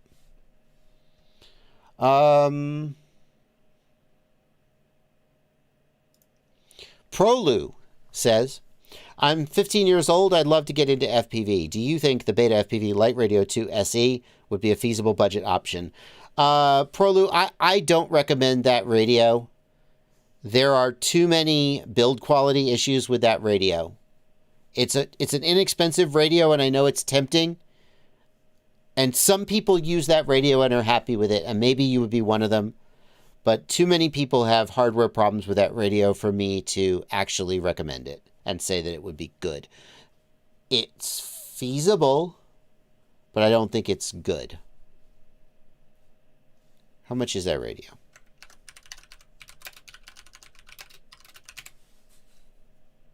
I mean, it's like $45. I mean, I think you should save more money to get a better radio. But the next best radio is going to be like $80. That's like twice as much. The Light Radio 2 SE cannot do, thank you, Blunty, for switching that out. Pac-Man Down reminds us there's no ELRS 3.0 on that radio either. Yup. So you'd be stuck with Express LRS 2.0 because Beta FPV hasn't updated the firmware capability. It's penny wise and pound foolish, as they say. You're saving a little bit of money now, but you're buying yourself a whole lot of headaches if the radio even continues to work 2 months later, which it may not. So I would pass on that, I have to say. The thing is, if you buy that radio today, then in the next, say, 3 to 6 months, you will get tired of it or it will break and you'll buy a new radio. And if you're struggling over buying that radio, then you can't afford to spend $45 on it only to have it only last 3 to 6 months. You need to wait another month or two and save up your money to get a better radio. Or buy a used radio, maybe.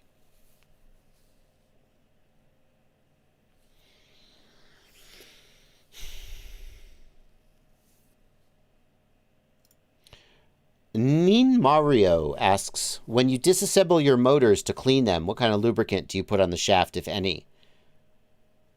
This is a joke, right?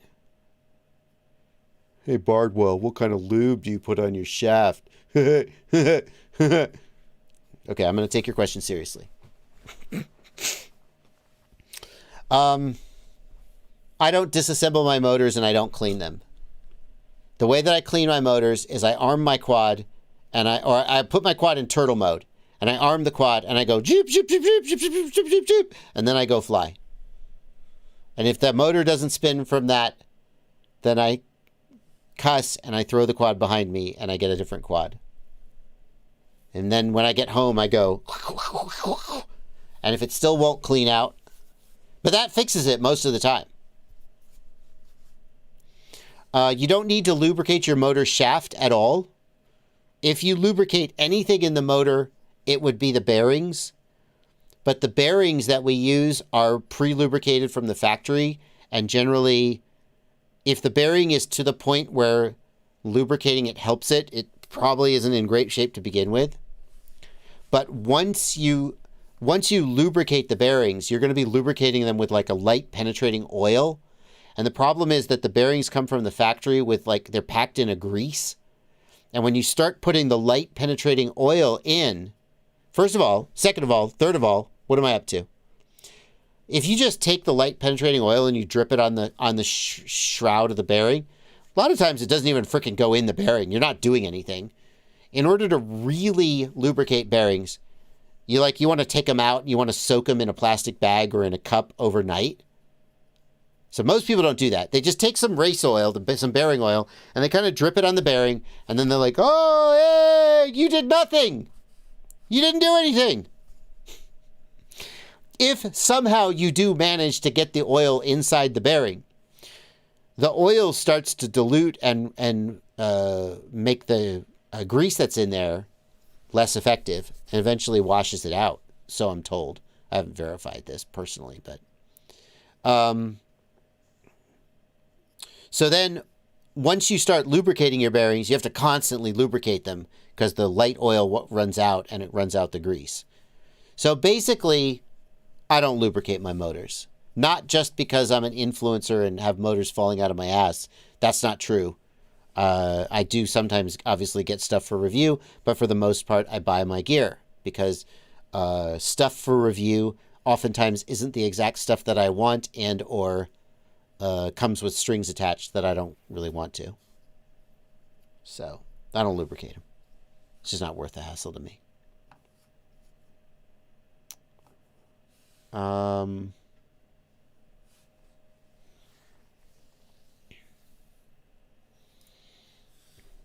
Papa Midnight wants to know, can I use a servo tester to send motor signals to a 4-in-1 ESC? Yes, you can do that. By bridging the motor wires into one. Do you mean the signal wires?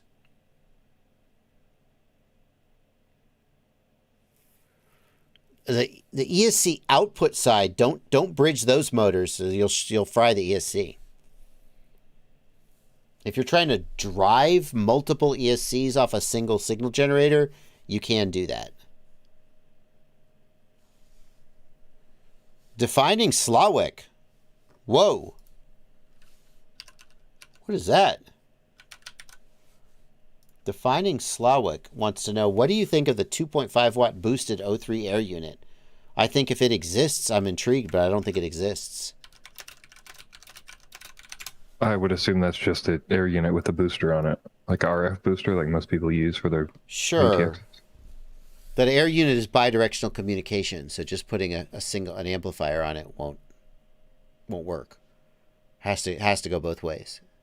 And nobody's putting a bidirectional amp on an air unit, I would think. Does anybody know? I mean, he's not going to be able to post the... No, I don't think that exists. Yeah, you'd have to... 661 FPV is right. You'd have to boost the goggle output as well. I don't think that exists. I think somebody's confused or lying. So that's my answer. I'm intrigued. If it exists, I'm intrigued. I saw it was made by a guy on the Betaflight Discord. The company says bidirectional. Defining Slawick. Message me on Discord. Message me on Discord. Send me a link. I'm interested.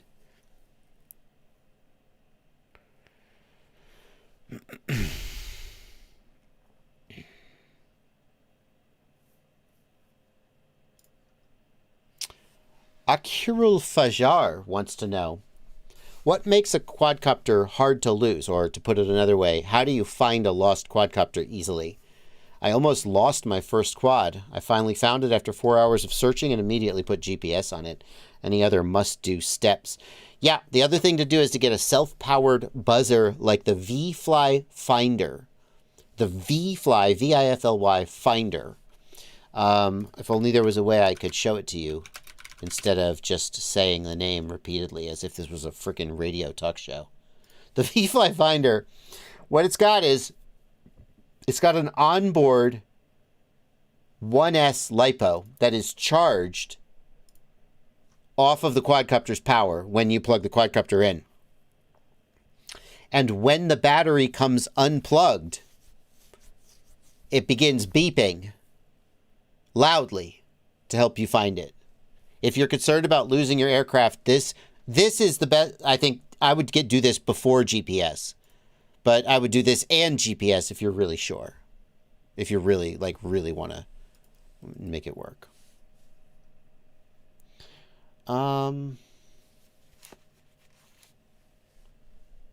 Okay. You want to stop and look at that thing he was talking about?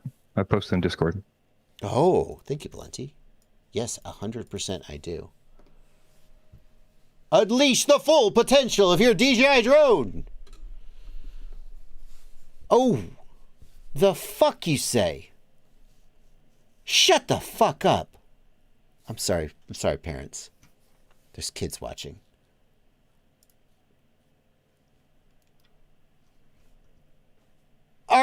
No. Wait a minute. Standard controller. Why does that matter? FCC mode. Hell yeah. Always select FCC mode. Choose your drone model. Where's the 03? No, wait. Where's the 03? Blunty. Is the 03 I don't know. not here? They show a picture with it on their drone on an 03, though. I assume it's the Oh, Avata, DJI right? FPV. Here we go. DJI FPV. 2 boards. Shut the fuck up. Well, will the DJI FPV be the potato, though? I don't know. No, oh no, Blunty, it's just an amplifier. It's just a bidirectional amplifier. You take a UFL. I see. You power it up, and you have these UFL pigtails, and you just connect it to your existing output on your 03. You don't mod the 03 at all. It's just an amplifier, and it's an inline bidirectional amplifier. Shut up. Yeah, I'm just pointing out that if they're asking you to pick a version, then maybe DJI FPV would be for the potato. But they've got DJI FPV plus glasses, like a board you can put in your glasses too. I don't know. Interesting. Oh. 3 boards. But yeah, that person in the Basely Discord is using it on their drone. So this can't be. If I were to buy one of these and make a video out of it, would I get in trouble? It would be the FCC, not the FAA. So they probably wouldn't yell at me. Shut the fuck up. This is insane. Who in the Discord? Sorry, guys. This is what it takes to get me to swear. Blunty, do you have a link in the Discord? Or is there... Who can you contact? I want to make a video about this. This is insane. Oh. How do you mount this? How do you mount this? What is this thing? What's this thing? They can be used with stuck anything. On top of their 03. Where's a picture? Do they have any pictures? Oh. They can be used with anything that uses Wi-Fi for transmission. So you got a voltage regulator. What is that nonsense? What is this thing? Oh, that doesn't look sketchy at all. That's sketchy as hell. What the dickens? The thing is, I can't test this thing anyway. Like, what am I going to do with 2.5 watts of 03? What the hell? RC only on software boost is unidirectional. 2,500 milliwatts. That's insane. All dual frequency projects, both aircraft and remote control. What the hell? Oh, Blunty, we got to put this on the new product roundup. This is amazing. It ain't legal at all. Is it legal? It can't be legal. It's not Part 15, no, that's for sure. Yeah, right. No. You need a ham license. 2.5 watts. No, you can't go over 1 watt for an aerial application per the FCC. So it would be an FCC violation. But the FCC isn't too aggressive in the 5.8 gigahertz band. You probably would never get in trouble for it. That's fascinating. That's fascinating. All right, well, there we go. Papa Midnight, I don't know if we know any hard max range for the DJI O3 system. For the Vista system, it would not do anything to the hard max range. Go ahead, Blinty. Oh. I was under the impression that there was a I thought it was like the 23 kilometers was the limit. Oh, maybe I'm wrong. Is that a hard max? Yeah, maybe I'm wrong. Probably I'm wrong. I don't know where. Slaughter Bartfast, get ready to get educated. Blunty, make this a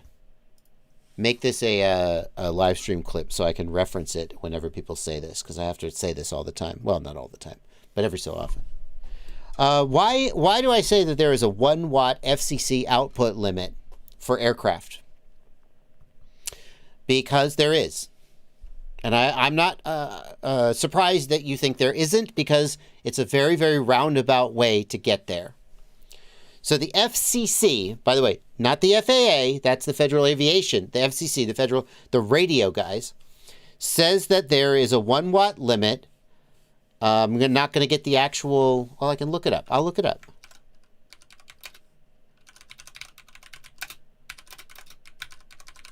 Let's see if I can find it.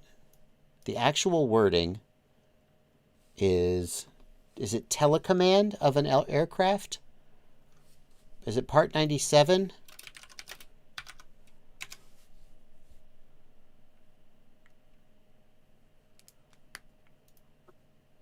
No, that's a space station. There is a 1 watt limit. I'm going to have trouble finding it. We may back into it at the end of this. On telecommand of a remote control aircraft is the gist of it. And until something happened, we all assumed that the video link was not telecommand. We all assumed that the control link was telecommand and had a 1 watt limit, but the video link was not. However, I've got a link in the chat, Discord. Thank you, Blenty. There we go. Perfect. Thank you, Blenty. 47 CFR 97215, telecommand of model craft. This is in Part 97, which is the ham radio rules that you are operating under, whether you know it or not, unless you're using a Part 15 device, which is like the DJI is Part 15, but then if you put that amplifier on it, it wouldn't be Part 15 anymore. It'd be Part 97. Telecommand of a model craft. An amateur station transmitting signals to control a model craft may be operated as follows. The transmitter power must not exceed 1 watt. Okay? So, the FCC says that any transmitter used to telecommand a model craft cannot exceed 1 watt. Now, the next place that people go is video link isn't telecommand, and I would agree with you, but then this happened.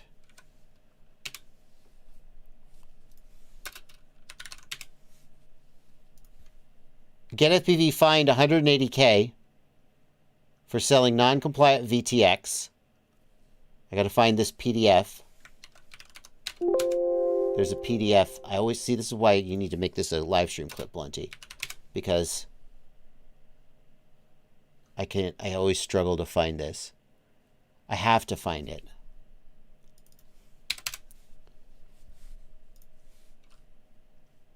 Maybe I linked to it a while ago here on Facebook.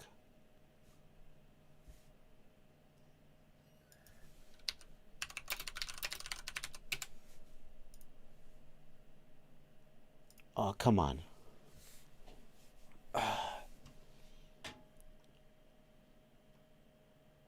Letter of inquiry, the FCC order. I need the FCC order. Sorry, guys. We're going to edit all this stuff out for the live stream clips, and then I'll never have to do this again.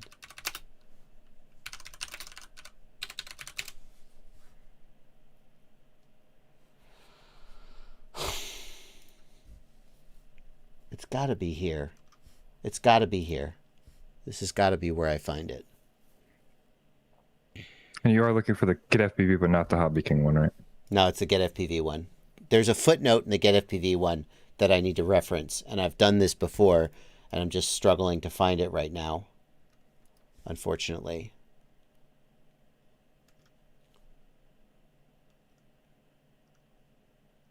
It's definitely not Hobby King. Nope.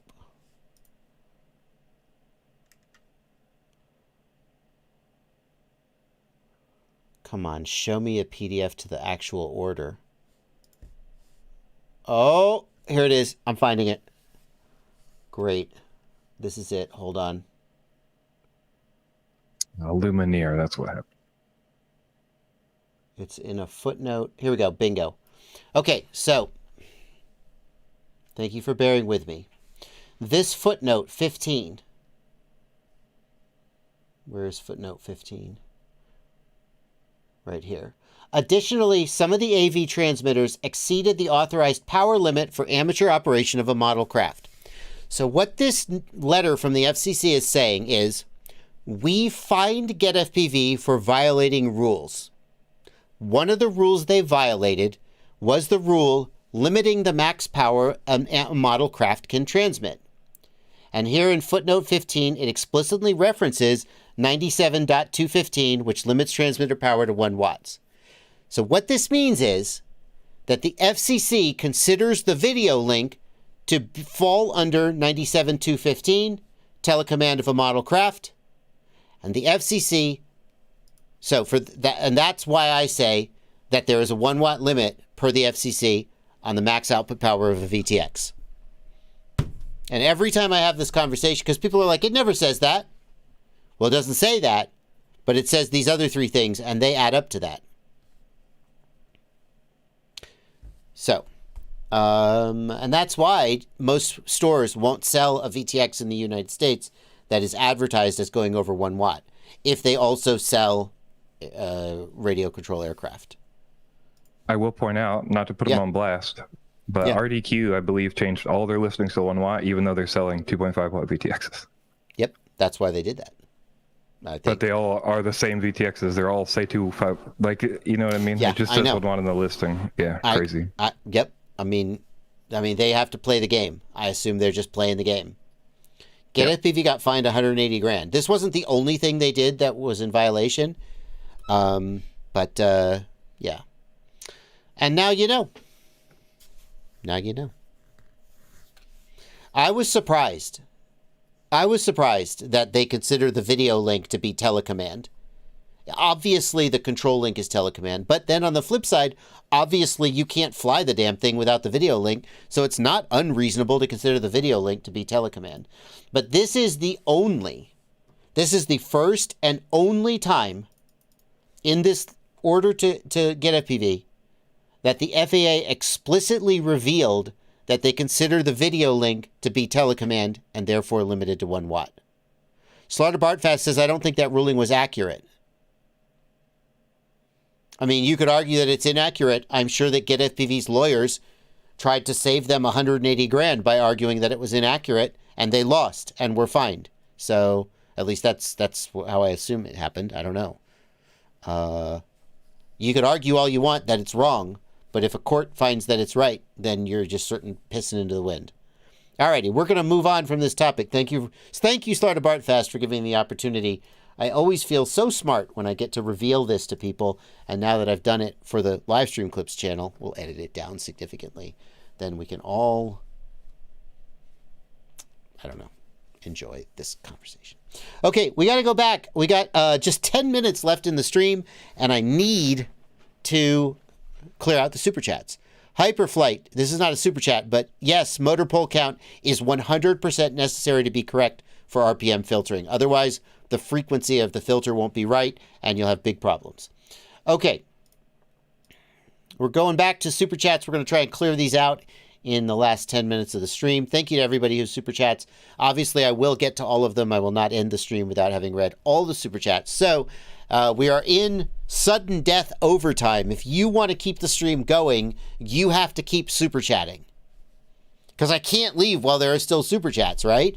That wouldn't be ethical. But I'm going to try and clear them out in the next 10 minutes. Matt Sanders, we got that. We got that, Matt Sanders. Okay, I don't know why that's still there. Coelho FPV, thank you for a $5 super chat. Does the DJI Goggles 2 support spectator mode when used with the O3? Yes, 100%. You need to enable broadcast in the goggle menu, and then in the other goggle, you go into audience and you look for it there. It does, 100% does. I think Mads Tech just put out a video about this today if you want to see exactly how it works. DataQ, thank you for $5 Australian. I'm looking for approximately 2S indoor tiny whoop or small quad for indoor flying that can take a naked vista. Stop, do not pass go. I don't think that a little 2S indoor tiny whoop and a naked vista fit together. It's too heavy. I don't think a 2S, I think they're all going to be 3S just because they need the power. No, or 4S, Jesus. So the closest that you possibly can come is going to be something like the iFlight Alpha A85. It's an 85 millimeter. It's got prop guards so you can fly it indoors. It's pretty heavy and it's going to be a little difficult to fly, but it does have a naked vista on it, and it's a 4S, not a 2S. I don't think you're going to find a 2S, personally. You could go up to the 95 millimeter size and get a Cinewhoop. That's going to be way better in terms of its flight characteristics. I think the A85 is pretty heavy and doesn't fly that great and doesn't crash that great because of its weight. But if you absolutely want a naked vista, this is the smallest that is really feasible, in my opinion. Oh, do you want to carry a naked GoPro too? I missed that. No, naked vista, not a naked GoPro. Yeah. Deep breaths. Thank you for a $5 super chat. This is my first build in about 5 years, and I'm locked into 2205 3200 kV motors up to 6S on a 4-inch frame with an F60A T-motor ESC and F7 flight controller. Is 6S viable? Ciati. Oh, Ciati, I guarantee you Ciati would know 3-inch and below off the top of his head. I don't know. I think no is the answer. 3200 kV on a 4-inch prop is about right for 4S. 6S is way too high a voltage for that kV. You could theoretically use a motor output limit to scale it down. Ciati, am I wrong? Am I right? Do you agree? 4S, 3000 kV, 4-inch props seem about right? That seems about right to me. So 3200 kV on 4S would be fine. 2205 would be a pretty good motor for 4-inch too. But 6S, not without a motor output limit. And you know, you're going to have a lot more limited selection of batteries. And the 1000 milliamp hour, once you get below about 1000 milliamp hour, your 6S battery selection is much more limited. Let's see what Ciati says. Yeah, he says for 6S, motor limit it down to 80%. It'll work. But that's really a 4S motor on 4-inch. Phonic, thank you for a $5 super chat. Rooted the V2s and 3 CATX units. Used an O3 with a build over the weekend. After flashing to new firmware to bind the O3, can I still adjust OSDs, etc. on older quads? Yeah, you're going to switch the goggles back to the digital FPV system mode out of the O3 mode, and then you'll be back into WTFOS just as you were, except all of your binds will disappear when you switch modes. As soon as you bind one of the air units, all of the binds will come back. But other than that, yeah, just switch modes. Why limit it versus just dropping KV? Ethan, because he already has the motors. He's already bought the motors. That's why he's... Quad City Bay Area, thank you for a $5 super chat. 2-part question. Does DJI have an answer back to Walksnail's night camera release? Yes, the CATX Polar. And what's your top 3 desserts of all time? Ooh. Top 3 desserts of all time. I'm not a huge dessert guy, I have to say. Obviously I enjoy a good dessert, but when I go out to dinner, I would rather, if I have to pick between appetizer and dessert, I'm going app all the way. I will get some cheese sticks, some onion rings, some, Southwestern egg rolls, you name it. I'm an apps over dessert guy every day. So I'm going to have dessert like if I skip dinner and then I get home and there's like a dessert in the fridge. But top 3 desserts of all time. Man, I would have to really put some thought into it, but I'm going to go off the top of my head. Carrot cake with cream cheese icing. Like a nice apple crisp or apple crumble or maybe apple pie with vanilla ice cream. Hard to beat. It's number 3. I'm reserving number 3. What's number 3? It's not a cake. I'm not a cake. I don't love cake. What else is there? What other kinds of desserts are there?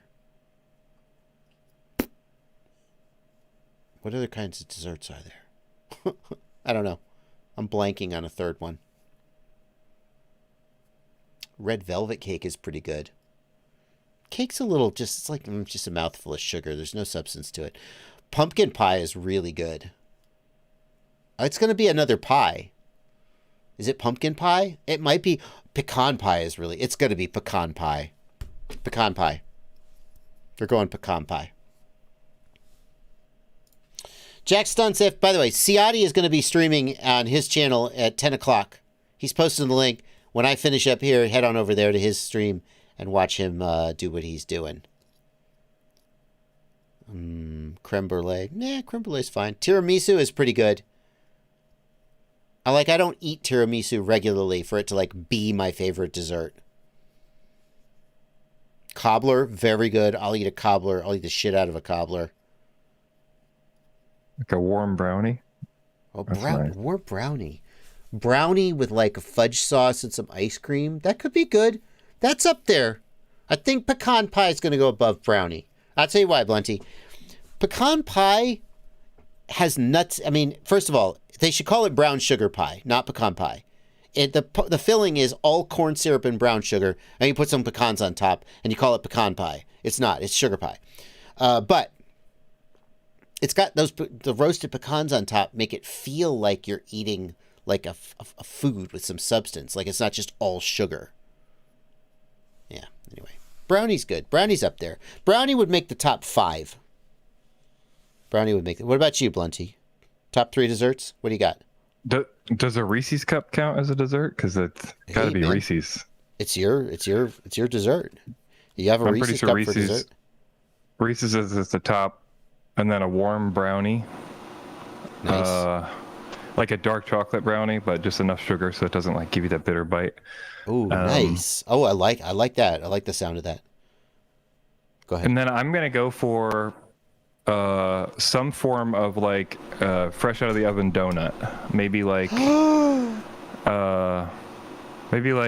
That's nice. I don't know. Krispy Kreme original is really good, but I'm thinking maybe some kind of specialty donut, like a fresh cruller even. I really like crullers. A good fried donut. Now, I'll take a fried donut over a baked donut, personally. You said out of the oven. I'll take a fried donut. But yeah, that's good. Those freaking Krispy Kreme donuts. But they're just pure sugar is the problem. In the moment when you're eating them, it's amazing. And then after you've eaten 7 of them, you want to kill yourself. I'm sorry, I shouldn't say that. YouTube will demonetize me. I meant that sarcastically. If we're talking about how the desserts make you feel after you eat them, then that's a totally different list. Yeah. Cream cheese donuts. I had a really good, a brownie. It's like a Ghirardelli brownie mix with fudge running through it and little chocolate chips, so that as you're eating the brownie, you get these little nuggets of chocolate sort of bursting in your mouth. That was pretty good. Okay. Yeah, the Ghirardelli mixes are on point. If anybody wants a brownie for home, mix. On point. Yeah. Okay. Jack Sons, thank you for a $5 super chat. Does everyone's motors start running hot as warmer weather comes? Yes. Obviously, you start out with the air is taking the heat away from your motors. The greater the temperature differential between the air and your motor, the more efficiently it moves heat away. So if your motors start out at 90 degrees Fahrenheit ambient, then they're going to get hotter. That is 100% true. Matt Sanders, thank you for a $2 super chat. What's the max output power of a non-rooted O3? No one, well, I say no one knows. I don't know. Mads Tech has done some bench testing and might be able to say, but the truth is it's automatic and you can't do anything to change it. It just does what it's going to do. And that's it. Make sure you apply the ham mode, the ham hack or whatever, so that it'll go to full power. But after that, you just have to let it do its thing. Benjamin Bailey, thank you for a $10 super chat. Is there any reason to think that I could not use KISS Ultra with an AM32 ESC? I like the AM32 ESC, but should I just use FetTech? It will work because KISS outputs D-Shot and AM32 takes D-Shot. I have heard of some people who think that KISS works best, or KISS Ultra works best with a KISS or ESC or a FetTech ESC, that there are quirks with the other ESCs that don't work well with the flight controller. So I don't think anything will blow up. It'll fly. Perhaps there will be some little tuning quirks that you'll run into, and then people will say, well, you should be using a FetTech ESC. And then you'll be like, shut up, I'll do what I want. And just me. Black Jungle. Okay, so it's 10 o'clock. The stream is officially over, but I still have super chats to go through. I will continue to stream as long as there are super chats to read. Because obviously, and Ciati, I apologize for going past time, but there you go. Black Jungle, thank you for 550 Ray Eyes. Let's go for a controversial question then. Who was your first ever crush? Oh, Lord. Like, you're not going to know her. It's probably this girl I sat next to in Latin class in the 5th grade. Yep, that would be it. I mean, there you go. What does that? Doesn't mean anything to you. I had Latin class in the 5th grade. The teacher was pretty cool. That was also the first time I heard about this awesome new band. Someone came into class and they were like, well, you guys got to hear this new band. It's Pearl Jam. Yep. I don't know if that was my first crush, but she was a pretty strong crush. Nothing ever came of it. I literally sat next to her the whole quarter semester, whatever it was. We probably exchanged a word or two, but mostly just sat next to her and thought about what might be. Garmin Cookie, thank you for a $1 super chat. Let's just check to make sure that you didn't leave a message somewhere else. It's on the queue there. You just got it in super chat mode. Oh, thank you, Blenty. Appreciate that. Garmin Cookie says, I have a SpeedyBee TX800 video transmitter. It's stuck at 600 milliwatts when the max is 800. I'm going to guess, Garmin Cookie, that your VTX table is just mislabeled. Does that, Blenty, can you check real quick? Does that use Tramp or does it use Smart Audio? Could you possibly, if you can, let's see if he looks that up before I get done with this question. See, now I'm leaning on you, man. In the video transmitter tab, F you. Hold on. It's Tramp. Yeah, okay, I thought it was. So the way that the Tramp VTX table works is kind of confusing. In the Tramp VTX table, oh, damn it. Okay, hang on, sorry. I gotta load this VTX table. Hold on, sit tight. The way that the Tramp VTX table works is kind of confusing. The Tramp values that you see here, 600, 400, 200, etc. Oh, you can't read them. Hold on. These values are hard-coded based on the VTX power supported by the original Tramp video transmitter. So let's say you have a video transmitter that goes up to 800 milliwatts. Well, the Tramp expects 600. And so the manufacturer just says, when you tell me 600, I'm going to go to 800. So what you want to do is, first of all, leave this alone. Do not mess with the values. Whatever the values are, leave them alone. But for the max value that says 600, change the label to 800, and then that's all you need to do. Your VTX is going to 800 milliwatts, but because of this quirk in the way that the Tramp VTX table works, the Tramp protocol, you have to tell it 600 because it doesn't know what 800 is, because the original Tramp VTX didn't support 800. I know, it's kind of confusing. Cinnabon says pecan pie. Thank you for a $5 super chat, Cinnabon. Pecan pie is a top tier choice. Thank you. Glad you approve. I'm planning on upgrading from Betaflight 4.3 to 4.4. Is there anything I should look out for when transferring my config? Yeah, don't transfer your config. Like, a few things are safe to transfer, like your aux modes are safe to transfer. For the most part, though, if you're not sure about what is and isn't safe to transfer, you should not copy paste the CLI dump from one to the other because some things have changed.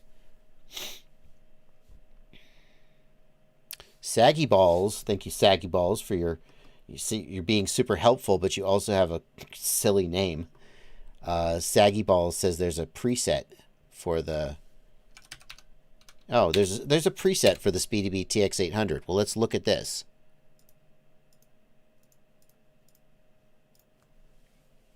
Oh yeah, see, they do exactly what I say to do.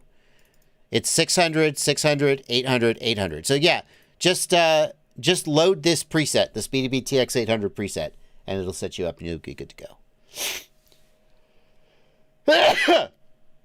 All right, last super chat. We're going to finish up the stream. FPV Mason 893 says, can the stream end till sing ABC backward, no cheats? No. No. We're not doing that. That's silly. I'm not singing ABC backwards. Not for $2. Okay. But thank you for the super chat, FPV Mason. And we're going to let Ciati get on with his stream. Having gone 10 minutes long, we're going to wrap up. Thank you guys so much for your generosity. Thanks for being here. Sunset Park FPV, the capital city of Georgia, is Atlanta. I used to live in Atlanta, so I know this. Right?